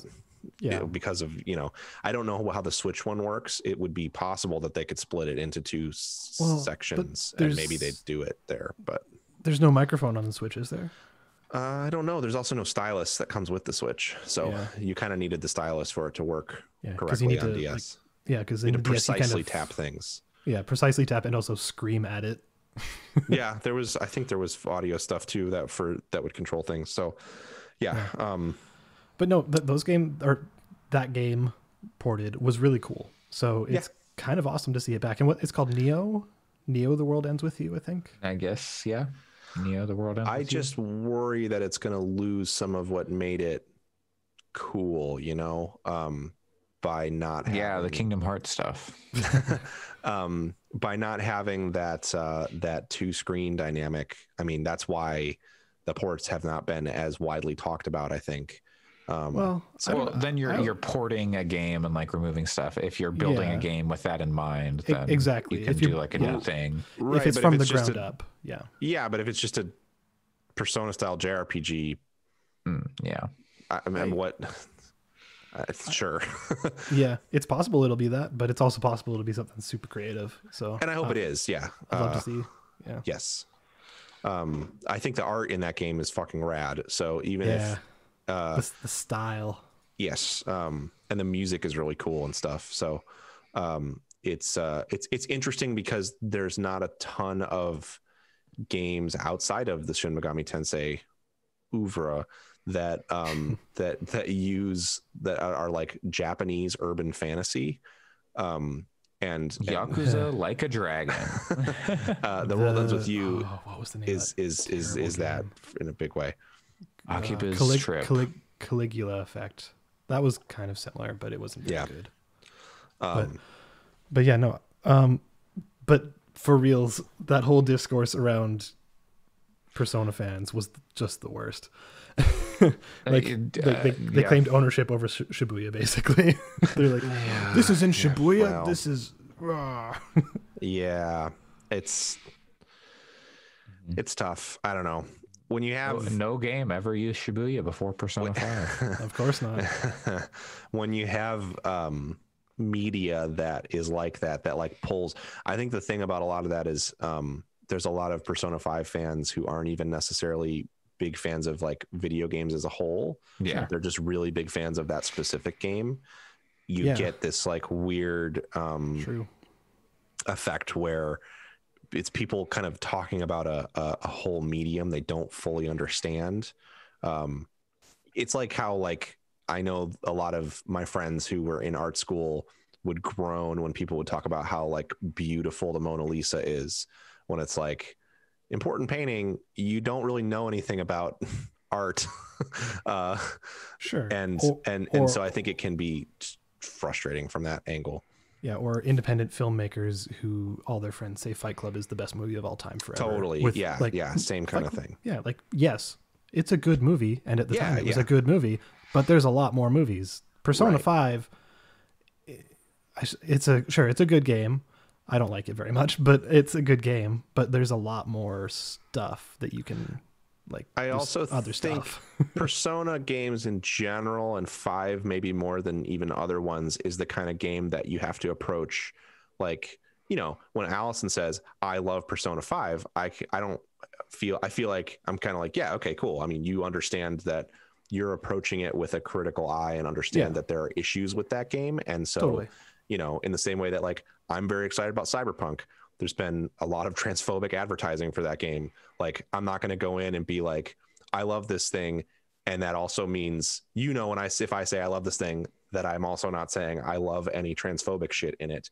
Yeah. But with Persona fans, sometimes Persona 5 fans in particular, sometimes it's like, I don't know if you're understanding that this thing is not holistically good. And that can make the conversation difficult from the jump. Like that lack of being able to be critical of the thing in any way that happens sometimes with these kinds of fandoms. Yeah, critical objectivity is a valuable thing. Yeah. All right. I'm going to move us on to the next story, which is, speaking of Cyberpunk. Oh, wait, no, not. Speaking of Cyberpunk, that could have fit for either of these stories. Square Enix says people can work from home starting December 1st, which is Tuesday, basically permanently, which is surprising for a Japanese company, especially one like Square, which has been notoriously like weird about like their like security, I guess, infosec stuff. Yeah, totally.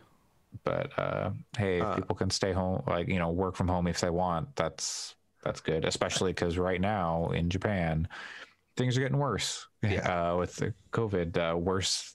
Things are worse than they have been at any point previous, much like everywhere else. Well, mostly like in the United States. I mean, but, you know, things are obviously much worse in the U.S., but, you know, the same kind of pattern where things are currently. I mean, we knew this was going to happen, right? There's a second wave. We knew that was coming. Yeah. But second wave, isn't this like the third wave or something? I don't know. It's depends where you are. The first wave never ended in the United States. Exactly.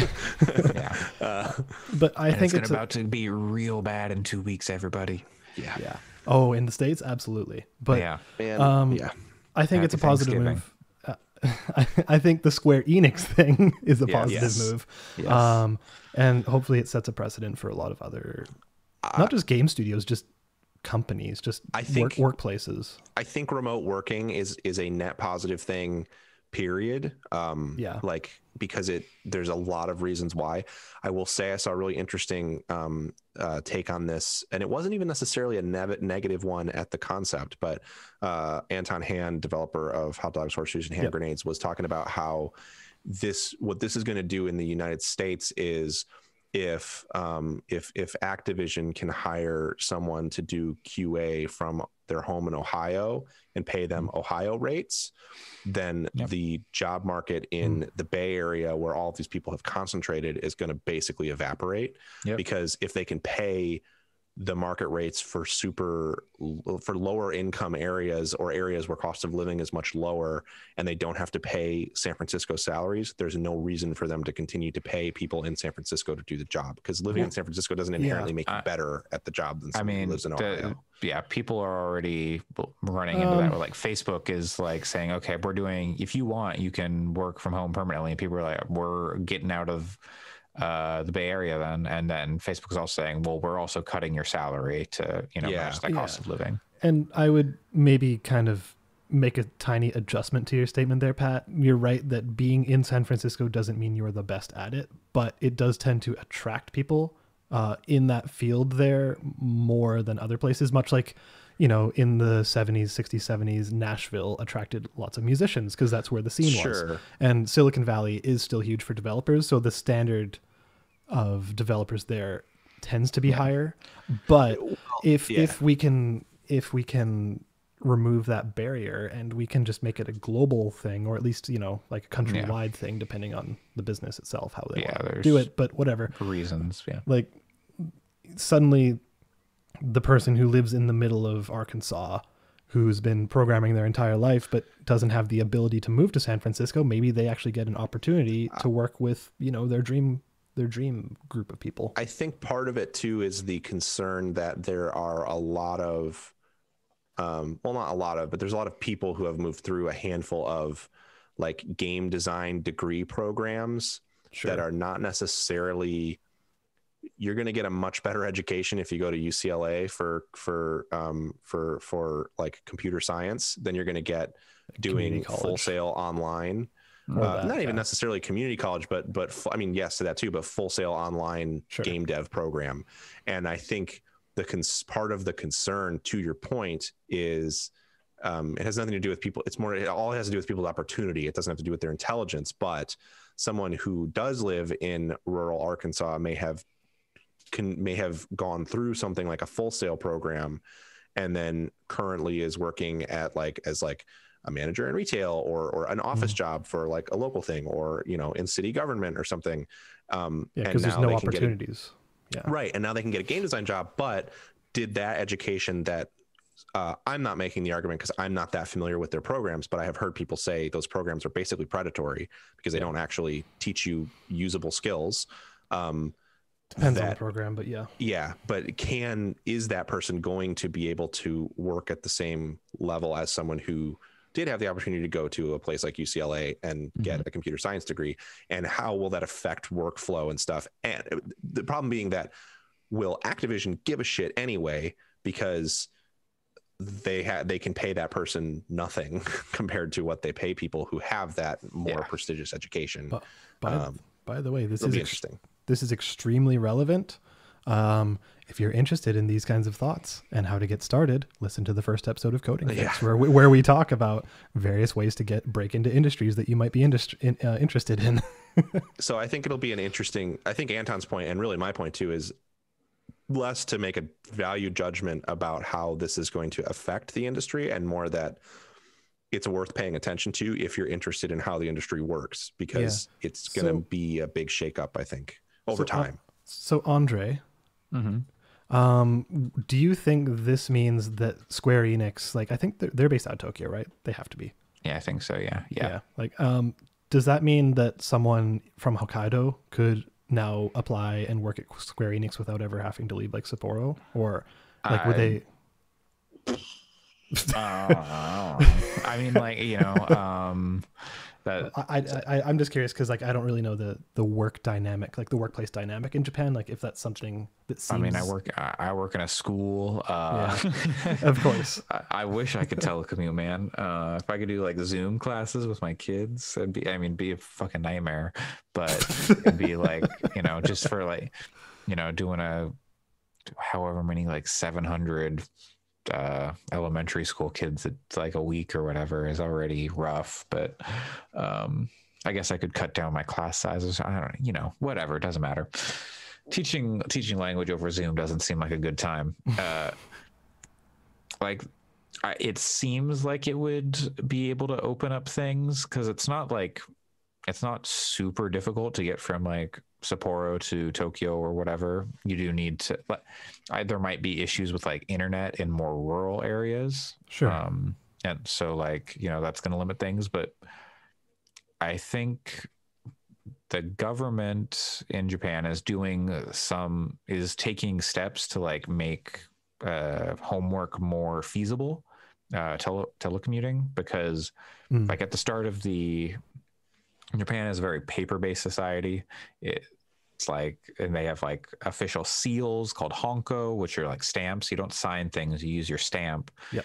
And so when the like pandemic started and people were locked down, like working from home, they would still have to go into the office 3 days a week or something to get things stamped and to print things out, because that's how things have always been done. And now that is starting to get phased out, because like we need to stop this. This is not making any sense for where we are, and for like 2020. if we want to be being competitive in the world and stuff like that. We want to keep that as part of our culture, but like in business we need to eliminate it. Sure. So like stuff like, you know, the removal of stuff like that, I don't know how like prevalent that stuff is in game dev, but keeping like, there are steps being taken to make remote work more feasible. And so the government also wants to get people out of the cities into more rural areas and like, to get people to spread out. So I think like those things combined, maybe someone in Hokkaido or, in like Fukushima could get a job with Square Enix and telecommute. And, maybe once a month or whenever they have to, ride the bullet train and go into Tokyo for something. But for the most part, they can just do their thing at home. I don't know. Yeah, it's a cool prospect. I know for my purposes, I would fucking love to have the ability to like live with like family for 3 months out of the year and go back and forth a little bit. Yeah. And that would be, and then you're keeping an apartment in Tokyo that you're not living in for 3 months. Yeah, I mean, obviously it's more complicated than just saying that, but I think it would be cool to be able to be less tied to a specific spot for working. Yeah. It can be what do they call that? A digital nomad. Yeah, exactly. My God. So yeah, that's Square Enix. We'll see how that impacts, if that does anything to impact like games like Final Fantasy 16. I think that'll be the game that really we see the effects of this stuff. Most creative business directly. unit 2 or whatever. 69. And what's going to end up happening is, post COVID, I think there's going to be a lot of people who say, no, I want to go work in an office because that just works better for me. Sure. Yeah. So, I mean, there are people who that works better. There are people who telework works better. So, the option is is good. Yes, it's good. It's definitely good. But I think there's probably people who are going to prefer the traditional setup too. So, yeah. Speaking of traditional setups, Cyberpunk 2077 leaked with retail copies out in the wild, and folks are uploading like PS4 gameplay. I don't know if there's Xbox gameplay. I haven't seen any gameplay. I haven't seen it either, but from what I've heard, it's rough, and they really did need that crunch time on that patch. I mean, not that I'm saying it's good that they crunched or whatever, but yeah, they needed more time to like iron it out. Yeah, that day one patch hopefully will fix a lot of problems that game has. I'm not. I saw that that stuff had leaked, and I immediately went on Twitter as like mute Cyberpunk. Yeah, no, I've been avoiding it too, but I have heard it implied that it both looks bad and runs bad on PS4, which is not a good combination. Well, given how rough Black Ops Cold War ran for me, that's not surprising, actually. Yeah. I think the thing about this that would be, and maybe the day one patch will make it much more playable on PS4. The frustrating thing to me is if you made a PS5 game, it's good to have the PS4 option, but it's like not all the way to being a PS5 game either. That stuff is coming later, the full patches for that. And yet the PC version sounds like it's basically next gen. So it's like, it's frustrating to hear that. It just shows that game has been so mismanaged, because it seems like with all of this, with like, what are we at, like 12 weeks of crunch time for the devs, and not just crunch like that we know of. Well, we know, yes, I'm saying in this push that they talked about, that they admitted to, from what I have heard, I think we're on like year 2 for years. But I mean, like, all this time was spent to get it to a state where it runs okay on PS4, and there still isn't all the PS5 enhancements in. Like, nothing. I'm not faulting the people actually working on it, but I am faulting the people running the project. Well, There's a fucking schedule. This game was supposed to come out in May. Yeah. Right. So like, it's probably for the best that they were just like, we'll get to the next gen stuff after we get like the current gen stuff working, or they say, we're canceling the current, we're canceling the PS4 and Xbox One version. It's only the PS5, which they can't do because of the install bases on those platforms. Exactly. And they shouldn't do, frankly, because it's hard to get those, and there's people who've been waiting a long time for this game. So I think it's good that they're still putting them out. I think you should always have the option. I think if the game runs like shit, it runs like shit. But I also come at it from a PC perspective where no one's going to tell you you can't try to play this game on a 760 or whatever. You're just not going to have a good time. So I don't know. I think it's good that they're doing it, but it seems like that studio needs to get the fuck over their whole Metacritic thing and just do things in early access. They even have a platform where they could say like, look, we're putting it out in GOG early access or whatever. Because it seems like if they had done that, it could have led to like people being less angry about not being able to play it. And then also they could maybe stretch the development of it out while they're making money from it a little bit more and say, you know, like, hey, we released it in May and now we're doing a year of early access on it or something. Yeah. I don't know. What's the largest company to do an early access game? Is it Larian with Baldur's Gate 3? Microsoft. I mean, Obsidian. I guess, yeah, they do their game. Yeah, their game preview program. Sea of stuff, right? Thieves, I think, came out in game preview initially, Yeah, but maybe I think it did. Yeah. You could totally buy like a founder's early edition of Sea of Thieves that was like when it was still technically in beta. Okay. And I mean, we say big, like the studio that makes Ark Survival Evolved makes a fuckload of money. Yeah. That game is Or, enormously popular. Look at Minecraft. Yeah. Yeah, but that, Like I that's mean, that's that obviously was- different. That's different. Yeah. But like the studio that makes Ark put out Atlas in early access, and it's still in early access. Which is terrible. But Yeah, that's a it's whole separate thing. Yeah, it's a deep conversation. Wasn't one of the Mountain Blade games early access? Mountain Blade 2 is in early access. Yeah, that's a pretty big company, relatively yeah. speaking. Yep. So I mean, certainly large companies, and there's some of the stuff that comes out on Epic in like early access is from fairly large companies too, I want to say. So I mean, What was that one Hades? you talked about? EA put Plants vs Zombies, Last Plants vs Zombies game out yeah, in early access, right. and it's a good game. It's not Like amazing, but it's good. I wouldn't consider like Supergiant makes like, you know, their name is Supergiant, but they are not like a massive indie studio. They're small. They're Yeah, they're a they're small small team. 13 studio. people there. They punch above their weight constantly. Yeah. Which Yeah. it's fantastic. But I mean, Plants vs Zombies is an enormous that's- name, yeah, you're and right. that was an early access game. So I'm reading apparently FIFA 21 is early access. So what? No, fuck off. fuck that. that's what it says. I'm just reading. I'm reading it. I believe you. calling them that as is I what see it it. says. Get the fuck out. I'm not shooting the messenger. We're done with this So conversation. shooting FIFA 21. there is precedent for large studios to do it. Yeah. I was just wondering, And like, what is the largest I'll say studio to do that? I'll say FIFA Or, like, 21. the biggest game, like the most prestigious game, I guess. I don't even know, to do early access. I believe that they say that FIFA 21 is early access somewhere. It's not currently on Steam listed as an early access game. Right. So some of that I think is like, sometimes I think there are studios, Wait. both large and small, that use the term early access to cover their asses Wait, for the is fact that that it's just- not been QA'd. Do But- you just mean like, if you have like EA, what is it, EA Play, you get like early access to FIFA 21 like a week early or something? No Is that idea. what you're thinking of? 'Cause It No could idea. be that that's what it's that's talking about. I don't know. probably because that's one of the benefits you get with like the EA Origin Access Premier or whatever they call it now. But like something like Play Grounded, Plus or- something like Grounded is in Yeah. early. I mean, it's in Yeah. game preview. It's in Yeah, early no, access you're on right. Steam. Totally. So I think big studios have done it, and it just seems like that.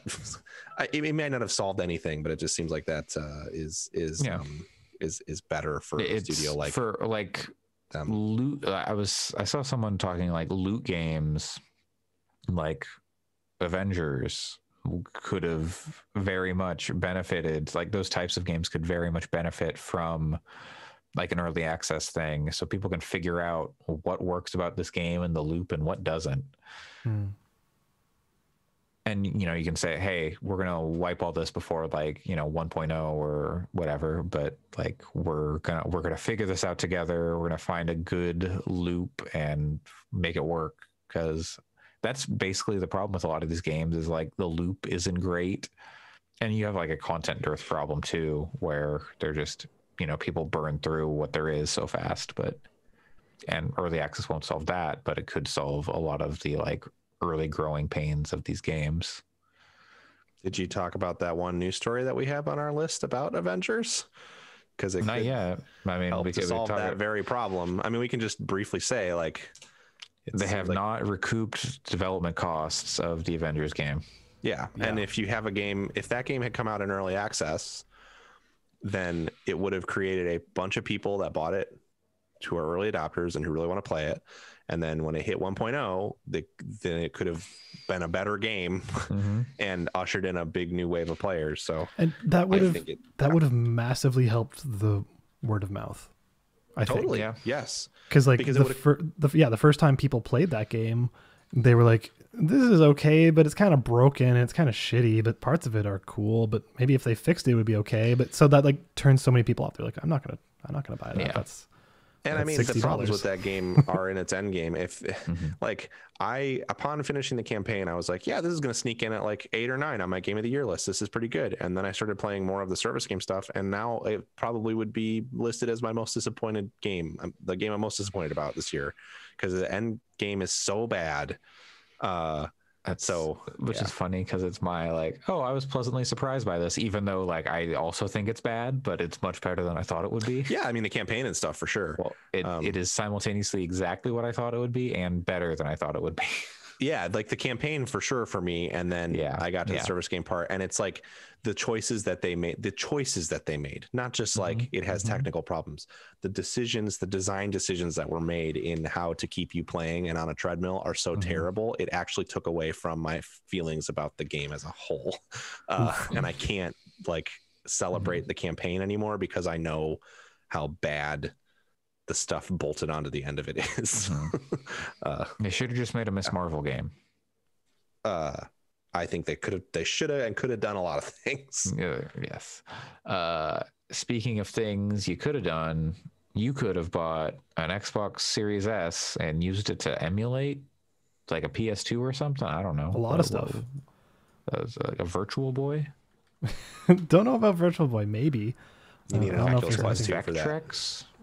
Oh man, yeah, Touchmaster. It's a Jaguar, the Sega Master System. Yeah, you can actually do Sega Master System. So there's a channel we've talked about their channel before. Wonder Swan. I wonder if you could, but Modern Vintage Gamer. We've talked about their channel before a variety of times, and they put out a really nice kind of 15-minute video talking about how people are using the Xbox Series S, the smaller one, the one that looks like a boombox, as just an amazing emulation tool. Like the emulation scene has been strong for a long time, and like you can use Raspberry Pis and Arduinos and stuff even to an extent to do emulation, but it's not great. Like once you get to the 3D rendered stuff, like you get to PS1 stuff, PS2 stuff, N64 stuff, that ain't gonna work.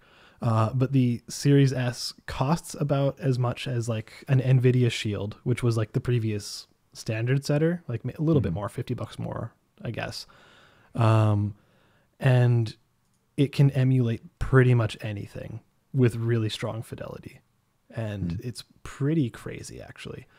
So the emulation scene is basically falling in love with it, and that's because it's really easy to get the emulation to work. You don't need to jailbreak your system. You don't need to do any mods to it. Basically all you need to do is sign up. Like, you know how back in the Xbox One days they were touting like, oh, every Xbox One can be used as a developer kit. Yes. They're just leveraging that. You sign up, like you turn the box into developer mode, you download this app, which is like developer access or something. I forget what it's called. And you pay Microsoft $20 one-time fee, which is like their license for being able to be a developer on that machine. And you can run RetroArch on it. And that gets you access to like all of the emulators, PSP emulators and PlayStation 2 and Dreamcast and Saturn and Master System. I can play Dragon Ball Z Tenkaichi 2. Exactly. Finally, this is the only way you could have done so. Yep. Yeah. So it's really cool. Can you emulate a PS3 on this thing? Not yet. Can you play Bloodborne or not Bloodborne? Can you play Demon Souls on an Xbox Series S? No, but you can play Dolphin, so you can play Super Mario Galaxy. Or like, yeah, you can play Super Mario Sunshine. If you really wanted, yeah. But it's cool. Like, there's it. Microsoft has been so much more friendly towards these scenes. Like, Microsoft isn't shutting this stuff down either. Like, they're like, yeah, this is something you want to do with it. Okay. Like, it's Microsoft has just been so much more open about this stuff, and I think that's cool. Yeah, that's neat. I'm surprised because there have been like all sorts of like emulation stuff that's kind of popped up on there before, or like interesting like apps, and they're like, nope, we're gonna shut this down. Like I think Rainway or something. Is that like a streaming thing? Yeah, I'm not super familiar with it, but I remember hearing it. Yeah, like that was like on, and then it was taken off, and stuff like that. Who knows what was up with that, but yeah. It's interesting. It's cool. I'll make sure to link to that video in the description or in the show notes. Next up, we're going from the Series S, the Xbox Series S, to the PlayStation 5, and it's a cooling situation. Yeah. Did you watch that video? I did not. But I saw some stuff about maybe the cooling ain't great in some news stories, but I didn't have time to dig into it. But they use liquid metal in the big fan. How could there be a problem? So the thing is, with a lot of the reporting on it, on the PS5's heat, you would see a lot of reports of journalists or tech journalists or whatever taking a thermal camera and pointing it at the PS4, pointing it at the vents, etc. Mm-hmm. Like, and they were showing those images and those temperatures that were coming out of it. But that's absolutely useless because the vent is where hot air is supposed to come out of. Like, yes, that's the way it works. So of course that's going to be hot. Like, yes. So what they're showing is nothing of use. So what Gamers Nexus did, and I will again link to this video in the show notes.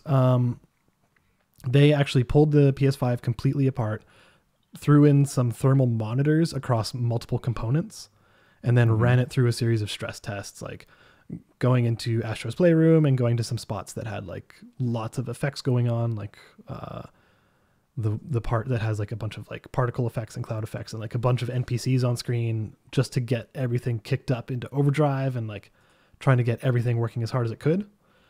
And that's where they were taking their readings, and they were able to see that like, yeah, the CPU cooler with the liquid metal, pretty good. That stuff is going all right. And like, ventilation, good.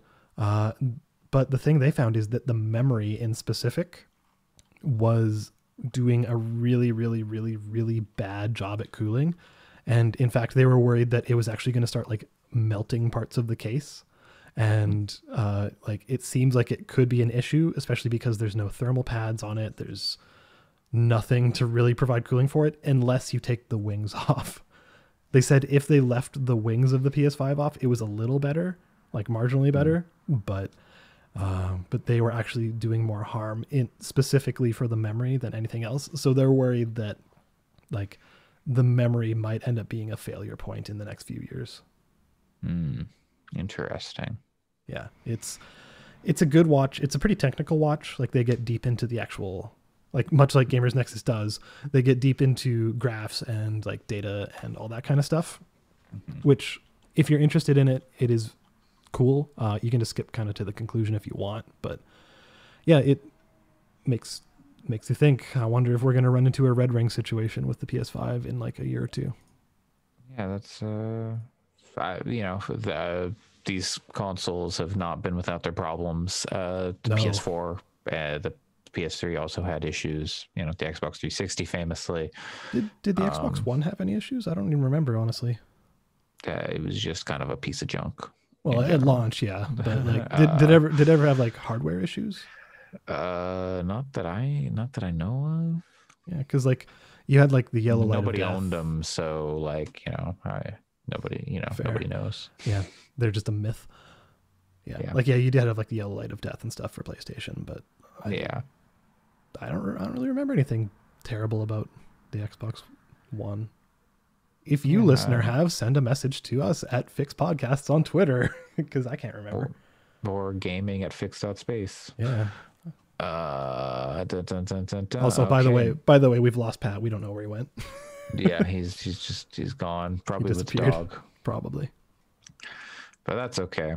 You know what? I missed a good segue. What we should have talked about. Let's take back that whole All right. conversation. Let's roll it back.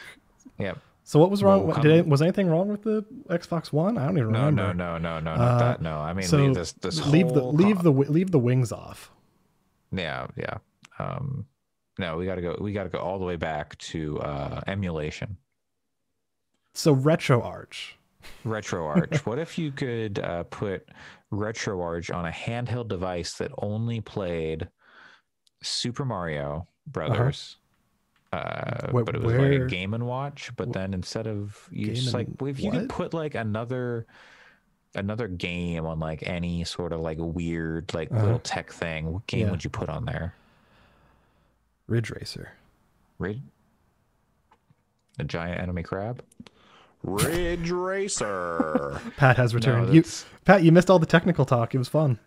Yeah, he heard it. It was good timing. We got. I'm just kidding. we I got had some dog duty and some dog duty. Gross. Great. Censor that. She refused I'll to take a dump amplify in the it. dark last night. So So did she then take a dump in the light on dump your by floor? daylight? No, outside, thankfully. Okay. But it was enormous. Dump by daylight. So Andre, what are you getting at? Remember how Nintendo put out that Game and Mario thing or whatever, the Mario Yeah. Game and Watch? Game and Watch. Allison bought one. Yep. Somebody put Doom on it. Of course they did. Nice, sick. Yes. Damn. Now I can't get one either. Damn. Yeah. I got a Apparently, today, but I don't need this in my life. apparently the frame rate is really bad, but it does work, and it's full someone color. ran Doom on a pregnancy test. I was gonna like, say, yeah. Yeah. Yeah, but like it's like full color. It's like actual PC Doom, but Yep. it's the frame rate is like Well, hey, how many remember- seconds per frames do you get?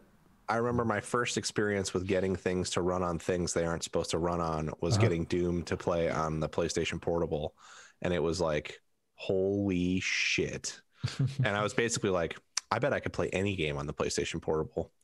It's like, I bet I could. I spent a long time trying to figure out how to get The Sims to run on PlayStation Portable. That would have been That was- awesome. That was a big one. and then they just put out The Sims Herbs or whatever. And then they just started making Sims games for consoles and handhelds. Herbs. All right. Herbs. And- Yeah, herbs. is the thing. Herbs. URBZ. Oh. The Black Eyed Peas were characters in that game. You could just like Why? hang out with them with That Will.i.am sucks. and Fergie. That's I can think of. Only those two? Or No, like they were Apple was in it, and yeah, they were all in it. Yeah, Taboo. Yeah, think- they were all. They were. I all have the in it. same birthday as Taboo. That's funny. There's few experiences I want less than that. Having the same birthday as one of the Probably Black the Eyed Black Peas. No, the Black Eyed Peas are terrible. Whatever. There's worse things out there. There are much worse things. But, Like you know, like they're- when you said herbs, the first thing that came or herbs. And Sorry, not I was herbs, thinking herbs. herbs. Herbs And is a and different Sims game. I immediately thought of Herbie in The Sims. Herbie fully loaded. In The Sims. No, they still don't have fucking cars in The Sims 4. So no. You can't fuck cars in The Sims 4. No. You also can't own them. Lightning McQueen is a children's character. You do not fuck him. No dragons. No fucking cars. Not in. Are there dragons in The Sims? Probably. I'm woohoo looking it up dragon? now. Well, no. It always comes back to this, doesn't it? I don't think you can woohoo dragons. Dragons are hatched from dragon eggs. They can be purchased from Yeah, Vicky it's just gonna Vampirus. say, I thought that they existed. I don't think you can woohoo them. I'm sure Dragons some also- enterprising player. Yeah, God, dragons modern. appear in The Sims 4 Realm of Magic and The Sims Yeah. Free Play. Someone should make a Elder Scrolls Sims game. That's what That's what I Bethesda want. should do now. That's what I want. I Can want them you to put the fuck Sims to map the dragons? Sims to cool different experience. I want a Star Trek Sims game.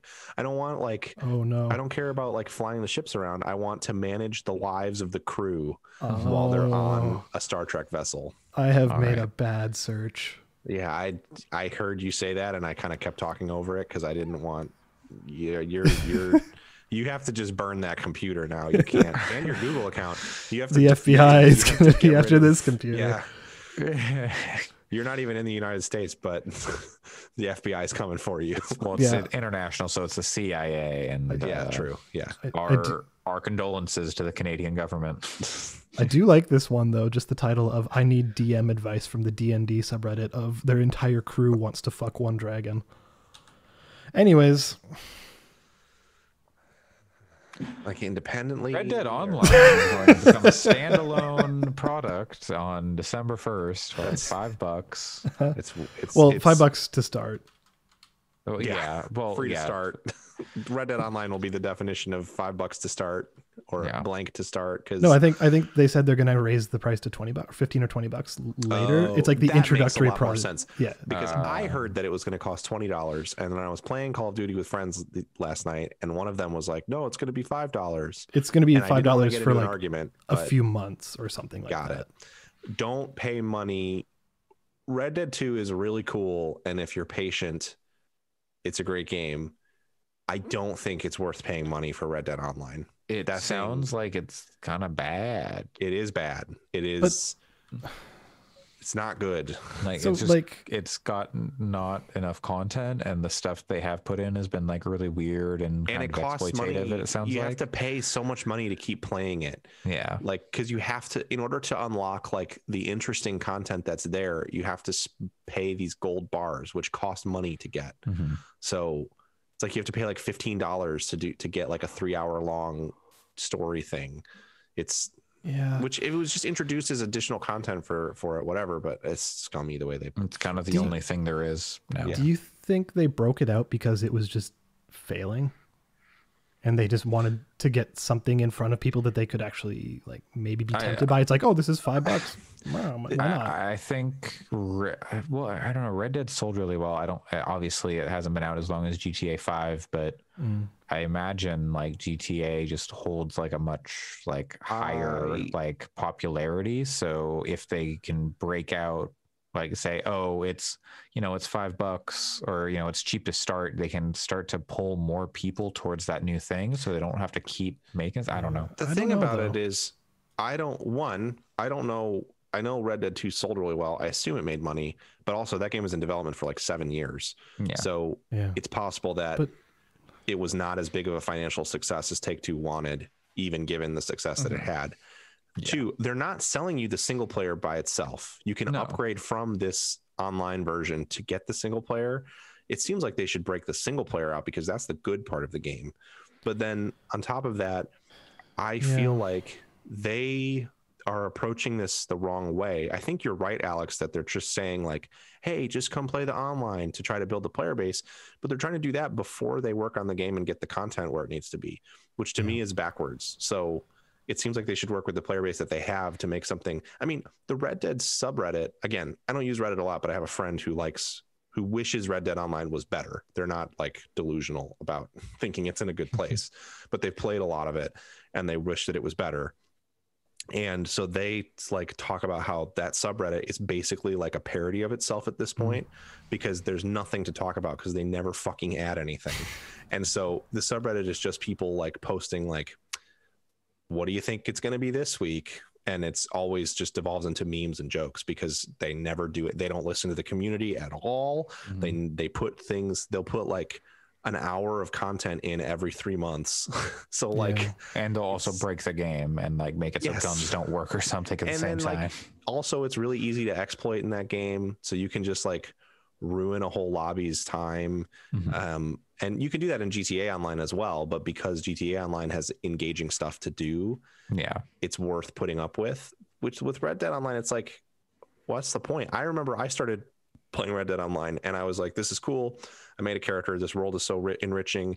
Even if all I do is just go around and do bounties or whatever, that's fine with me because it's so engaging to explore this world and track people and kill them, because it's got good stuff. But then I looked to buy a new gun. It was going to take me like 20 to 30 hours of grinding because of the costs of shit in that game. And to even become a bounty hunter, you have to pay $15 to unlock the job. So like 15 real world dollars? Or, yes. What the fuck? Like real world dollars to unlock the profession. That's so stupid. But yes. like the thing for me, just like, I'm not going to play either of them, but just from the outside, isn't GTA Online basically Trackmania to an extent, where it's just ridiculous and ludicrous, and it's like you're making tracks where you're flying things and then going upside down on like these basically Hot Wheel things. That is part of it. It has a specific Trackmania mode, yeah. Yeah, and like that's a huge appeal for a lot of people. How can you do that in Red Dead? You can't get a horse or like you can't get a horse going that fast. Well, I think you make a good point that I think that there's a lot more room to get in like just wild in GTA Online. Right. But I would say that the stuff that really keeps people coming back to GTA Online is more the like, you can own a casino, you can own you own like, you buy like super yachts and then do all kinds of shit from them. You do the heists are a huge draw for people, which are not super goofy. The heists are like they're curated, pretty concentrated. You could do heists like that in Red Dead Online. Yeah, like there's definitely stuff they could do and make it interesting, but they still haven't really committed to the idea of it being. Part of the problem with it is it's not Destiny, but in the Old West, which is I think what it kind of needed to be for it to work. Is it needed to be this like evolving narrative where you're constantly improving your character and new stuff is coming out, and instead it's like a free roam mode for Red Dead. It's like the real Old West. Yeah, which is kind of boring to play in perpetuity as a service game. The reason that the single player in Red Dead 2 is really good is because it's an incredibly engaging story from what I've played and have heard from friends who have finished it. Yeah. It's hard to get through because it's so long, but that it's really powerful when you actually play through it. But that's because of the narrative elements of it, not because it's like fun to do it's not fun to upgrade your Arthur.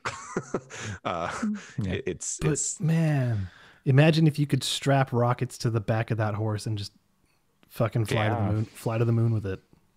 You strap that horse to a bridge and then you fly to the moon. It's not currently what's happening. It's not the game that I want. What I want is, they're actually not that far off from what I would want out of that game, but the fact that they also don't let you say, okay, I'm going to play and explore a breadth of content with just my friends.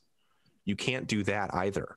There's no way to do, like, as far as I know, the last time I played, my friends and I could not just say, we're going to make new characters and treat this like a survival game where we play together in this world. It's like, it's more like, it's kind of like Fallout 76, where like you still have to load into a world with 12 other people if you're a group of 4, and almost odds are one of those people is going to be hacking and like basically standing on a mountain and lasering people across the map with an aimbot. Cool. And it sucks. Yeah. That's not fun to engage with on any level. And I say that, and the Fallout 76 comparison is only in the style of the lobbies. I don't think Fallout has the same problems anymore that it used to with that kind of stuff. So yeah, I don't know.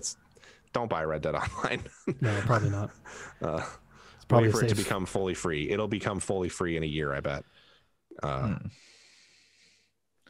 And our last news story for this week, speaking of service games with great content, Hitman 3 has revealed its first new location. I do not know how to say this. It's in China. Chongqing. Yeah. Chongqing. Okay. And I did not see. Is this like they showed like a little brief something at the reveal? I can't remember what it was. There were shots from this, I think. In the reveal event, they showed like, it wasn't, I can't remember. You couldn't tell that that's what it was, but there were like skyscrapers and stuff. Yeah. It was just like, here's like some like teasing, and then now what did they actually show in this like this reveal? They showed a lot. It was like a blend. It was only like 2 or 3 minutes. It was pretty short, but it was a lot of the level itself with like in-game like moving around and how it's going to look in game, but also they like broke it out to the engine level and like showed like, oh, look how many AIs we're running, and it's like showing That's cool. that kind of shit. And it's like How many now triangles? we're getting like 300 to 500 of these all working independently in a level, and it's like it was actually pretty crazy. And How many triangles? at least 2. But Damn. yeah, I know It's the power of the PS5. it's fidelity, baby. But the in-game, like they did the thing you want from racing games, is they showed it raining and they showed wet pavement and they showed a wet Agent 47 head reflecting rain Hell yeah. and all that kind of stuff. It actually Sick. looked fucking wonderful. It looked really, really, really good. Was it running on PS? Like, was it a target for PS5? Do you know, or was I that believe just like, so. yeah? I believe I so. wonder if you can transfer your. They should make it so you can transfer your saves from PC to PS5 because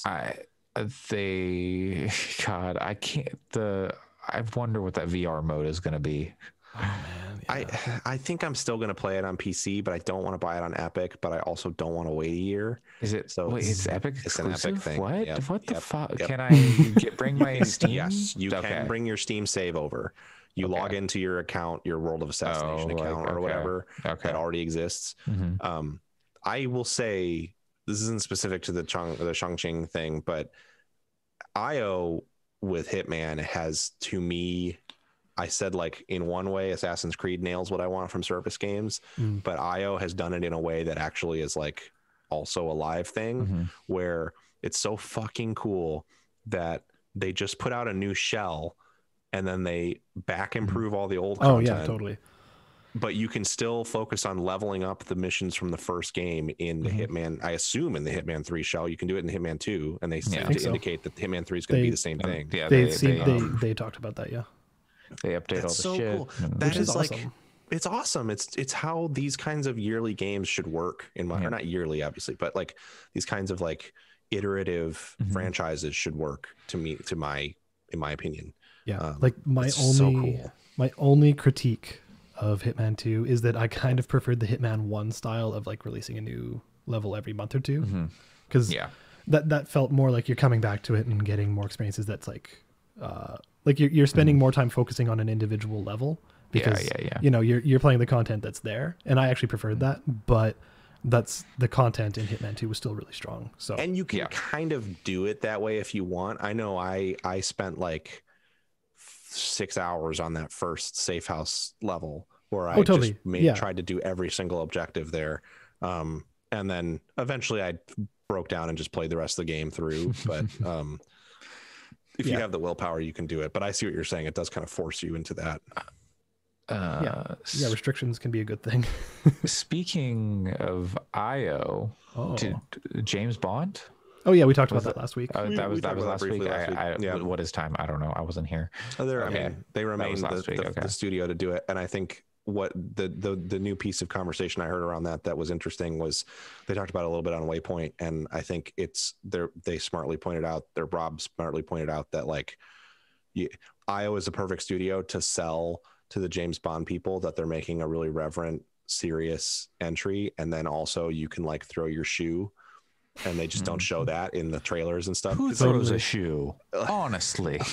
like in Hitman, in the trailers, it's always played pretty straight and pretty like serious. But then, then when you you get actually into play the them, game, you can kill every target with a soup can if you want to. Or spaghetti. So What if instead, like they say it's James Bond, but they actually just make an Austin Powers game? Oh my god. I think simultaneously, baby. IO Interactive would be the studio I would want most to make both a James Bond and an Austin Powers game. You know, I feel like Austin Powers would be an absolutely amazing DLC to the James Bond game. Totally. You could totally, or just to Hitman. Or to Hitman, yeah. You have to kill Austin Powers. Elusive target Austin Powers. But as someone who is, I shamefully will admit that I still laugh at Austin Powers pretty much anytime I see things from Austin Powers come up. They're good. And I was an enormous Austin Powers fan when I was a kid. I think it would be great if someone made a game, but they didn't do the like super cartoony style that is obvious, but instead did like Hitman style, like hyper realistic looking stuff, but with that character in the middle of it. Or Mr. Bean. Bean. I'm not with that as much. I know that I respect Alex Navarro's critical apparatus, but I just Not into the Mr. Bean. But I don't like Mr. Bean. Period. Generally, okay, that's fair. Just not a Mr. Bean fan. I admit. We're gonna lose like 10 of our listeners because of this. Thanks, Pat. We're gonna lose Sam. No, Sam doesn't listen. That's true. We're gonna get a message in about 48 hours that's like, yes, I do. Yeah. Sam, if you hear this, scream into the void. Yeah, and about Mr. Bean. Yeah, about Mr. Bean. God, now I'm thinking about elusive targets and stuff that would be fun. Yeah. Oh, there's so many. I mean, we've had this discussion before, We but have. are there any new elusive targets you'd like to see? Well, if The we're Rock. if we're breaking beyond humans in the real world, then there's like a shit ton of anime characters that would be hilarious. Especially if they But they'd could have kind of Goku. I think IO could make a really good The Boys game where you have to figure out how to kill the different superheroes. They need to do like a comic convention. Yes. Oh Yes, they do. man. And they Like, can have that's you a kill a great problematic comic idea. book creator Which who's one? somehow tied into the global whatever. Yeah. That's a very good idea. Comic convention. The God. real thing I would say before we close out, I think this is our last story, is what I want to see from Hitman in the future. I think them adding like more layers of AI tech is cool, and that's awesome. But I would love to see those environments get even more like if there's a place with skyscrapers, it would be cool to go up into them. And I was gonna say Chongqing looks like it's actually pretty vertical, which is cool. and it would be cool if you could like actually interact, like if you have a sniper rifle in a skyscraper and you're 1,000 feet in the air and you could actually take a shot at someone walking on the ground. That'd be awesome. They did a bit of that with the Mumbai level kind of did a tiny bit of that. I want to see more of that kind of thing. Where it's got like super rich environments where you're not necessarily incentivized to go to an area, but you can find cool stuff there to use. I mean, yeah, because all those maps you can like, if you can find a vantage point, you can see all the way across. Right. Yeah. It's limited by the tech, really, like draw distance and stuff like that. But right. The Mumbai level, that was the hotel one. There's no. There's there's a lot going on that level. There's like a prison, or like a prison. There's like a rebel base thing. No, this was skyscraper. This was in Hitman. This was in Hitman 2, right? Yeah, there's the train yard. Okay. There's the train yard. There's the one you have to kill in who's like the mystic in the train yard. Yeah. You have to go up the tower and kill the film director guy. Right. In the skyscraper. Right. And then it has the markets area. There's also the one from the first Hitman that has the markets and the rebel base. And then there's also the hotel one. Well, no, because there's three different levels. The guy who is in like there's like in like the kind of the city, like in the kind of the skyscraper. No, there's like a place that's like further, and he's like in like a bunker basically.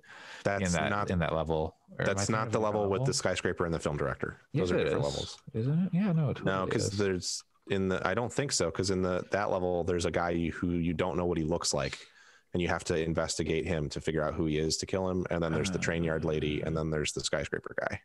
I don't think. Oh no, it's it is Mumbai, Casting a Ghost. Yeah, it's totally the one I'm thinking of. Well, I don't know. I guess I'm gonna have to replay Hitman 2 to answer this question. I've been thinking about doing that myself. I forgot about the train yard. Yeah, but that level you could argue has too much going on. Yes, because cool I mean we're sitting here going. I remember the like going up and like the film director stuff, but there's almost too much in that one. Yeah. Hitman 3, baby. It's only like a month or two away, isn't it? Yeah, it's January, I think. what is? I don't remember this at all. What? Did they add levels to Hitman 2? Yeah, they did. There's like DLC. From what I heard, they weren't particularly good, but I want to go back and play them anyway because Yeah, I bad had no Hitman idea. is good Hitman, or even bad Hitman is good. Let's put it that way. Sure. Yeah. Huh. Okay. I Well, didn't that's- actually get the season pass with the game, but I got it on sale since then. Hmm. And they added this New York bank level that supposedly is not great, but mostly because it's tiny. And then they added a like resort level. Hmm. So yeah, but it's Okay, mixed well. reception on those. Cool. Mhm. Well, with that great news, that is going to do it for episode 149. Is that where we're at? Right? Short one this week. Only 2.5 hours. Only 2.5 We had hours. Yeah. We had no games to talk about. And we still managed to talk for 2.5 hours. Yep. Episode 149 on November 28th, 2020. You can find us on Twitter at Fix Podcasts, or go over to fix.space, where you can find an excellent article Alex wrote about Crunch, and maybe some review of Umineko, and Maybe. I'll write a review of Yakuza once I beat it, whenever that happens. Oh, yeah. I maybe- wonder what score Andre will give Yakuza. Andre's a pretty. I don't know. I No, can I- be tough, but no, I I'm mean, saying- currently it's a 5. Yeah, but- I was gonna say, like, it seems pretty obvious because that game seems great. That's more what I'm but saying. Games have been I have been known to sour on games in their final in their final moments, hours. That's true. But, That's true. Andre can be a Yakuza fickle pretty mistress. Tends to stick the landing Yeah. in my No, experience. sorry, that wasn't a take on Andre. That was a take on the fact that Yakuza seems really fucking good. but it is really good. I'm enjoying it a lot. I still like Kiryu is still my boy. I have not been Yeah. won over by. Ichiban. I like Ichiban, but he is no Kiryu. Preview of the review. Yeah. I have been your Review. host, Andre Cole, aka your partner's favorite Rocky movie. Right. You can find me on Twitter at Coolslaw COOLSL4W. Pat, where can people find you? You can find me at PJC Plays. And Alex. You can find me doing that other podcast. Probably Wednesday. I don't know. We'll see. Wednesday seems like a good day for Seems like it. Seems like it's something out of the crunchy. way. I don't think anybody releases a podcast on Wednesday. Exactly. I'll tell you that part of that's because market research says that nobody pays attention to anything on Wednesday. But I still Perfect. think it's a good day. You prove the trends wrong, baby. Thanks for joining us, everybody. We'll be back next week. Happy Thanksgiving weekend, I guess, or something. Hopefully you stayed at home and stayed healthy and safe if you're in America. A disappointing number of people that I know did not do that. They don't listen to USA. the Shame. podcast, so they won't hear me shaming them. All right. Bye. Bye-bye. See y'all.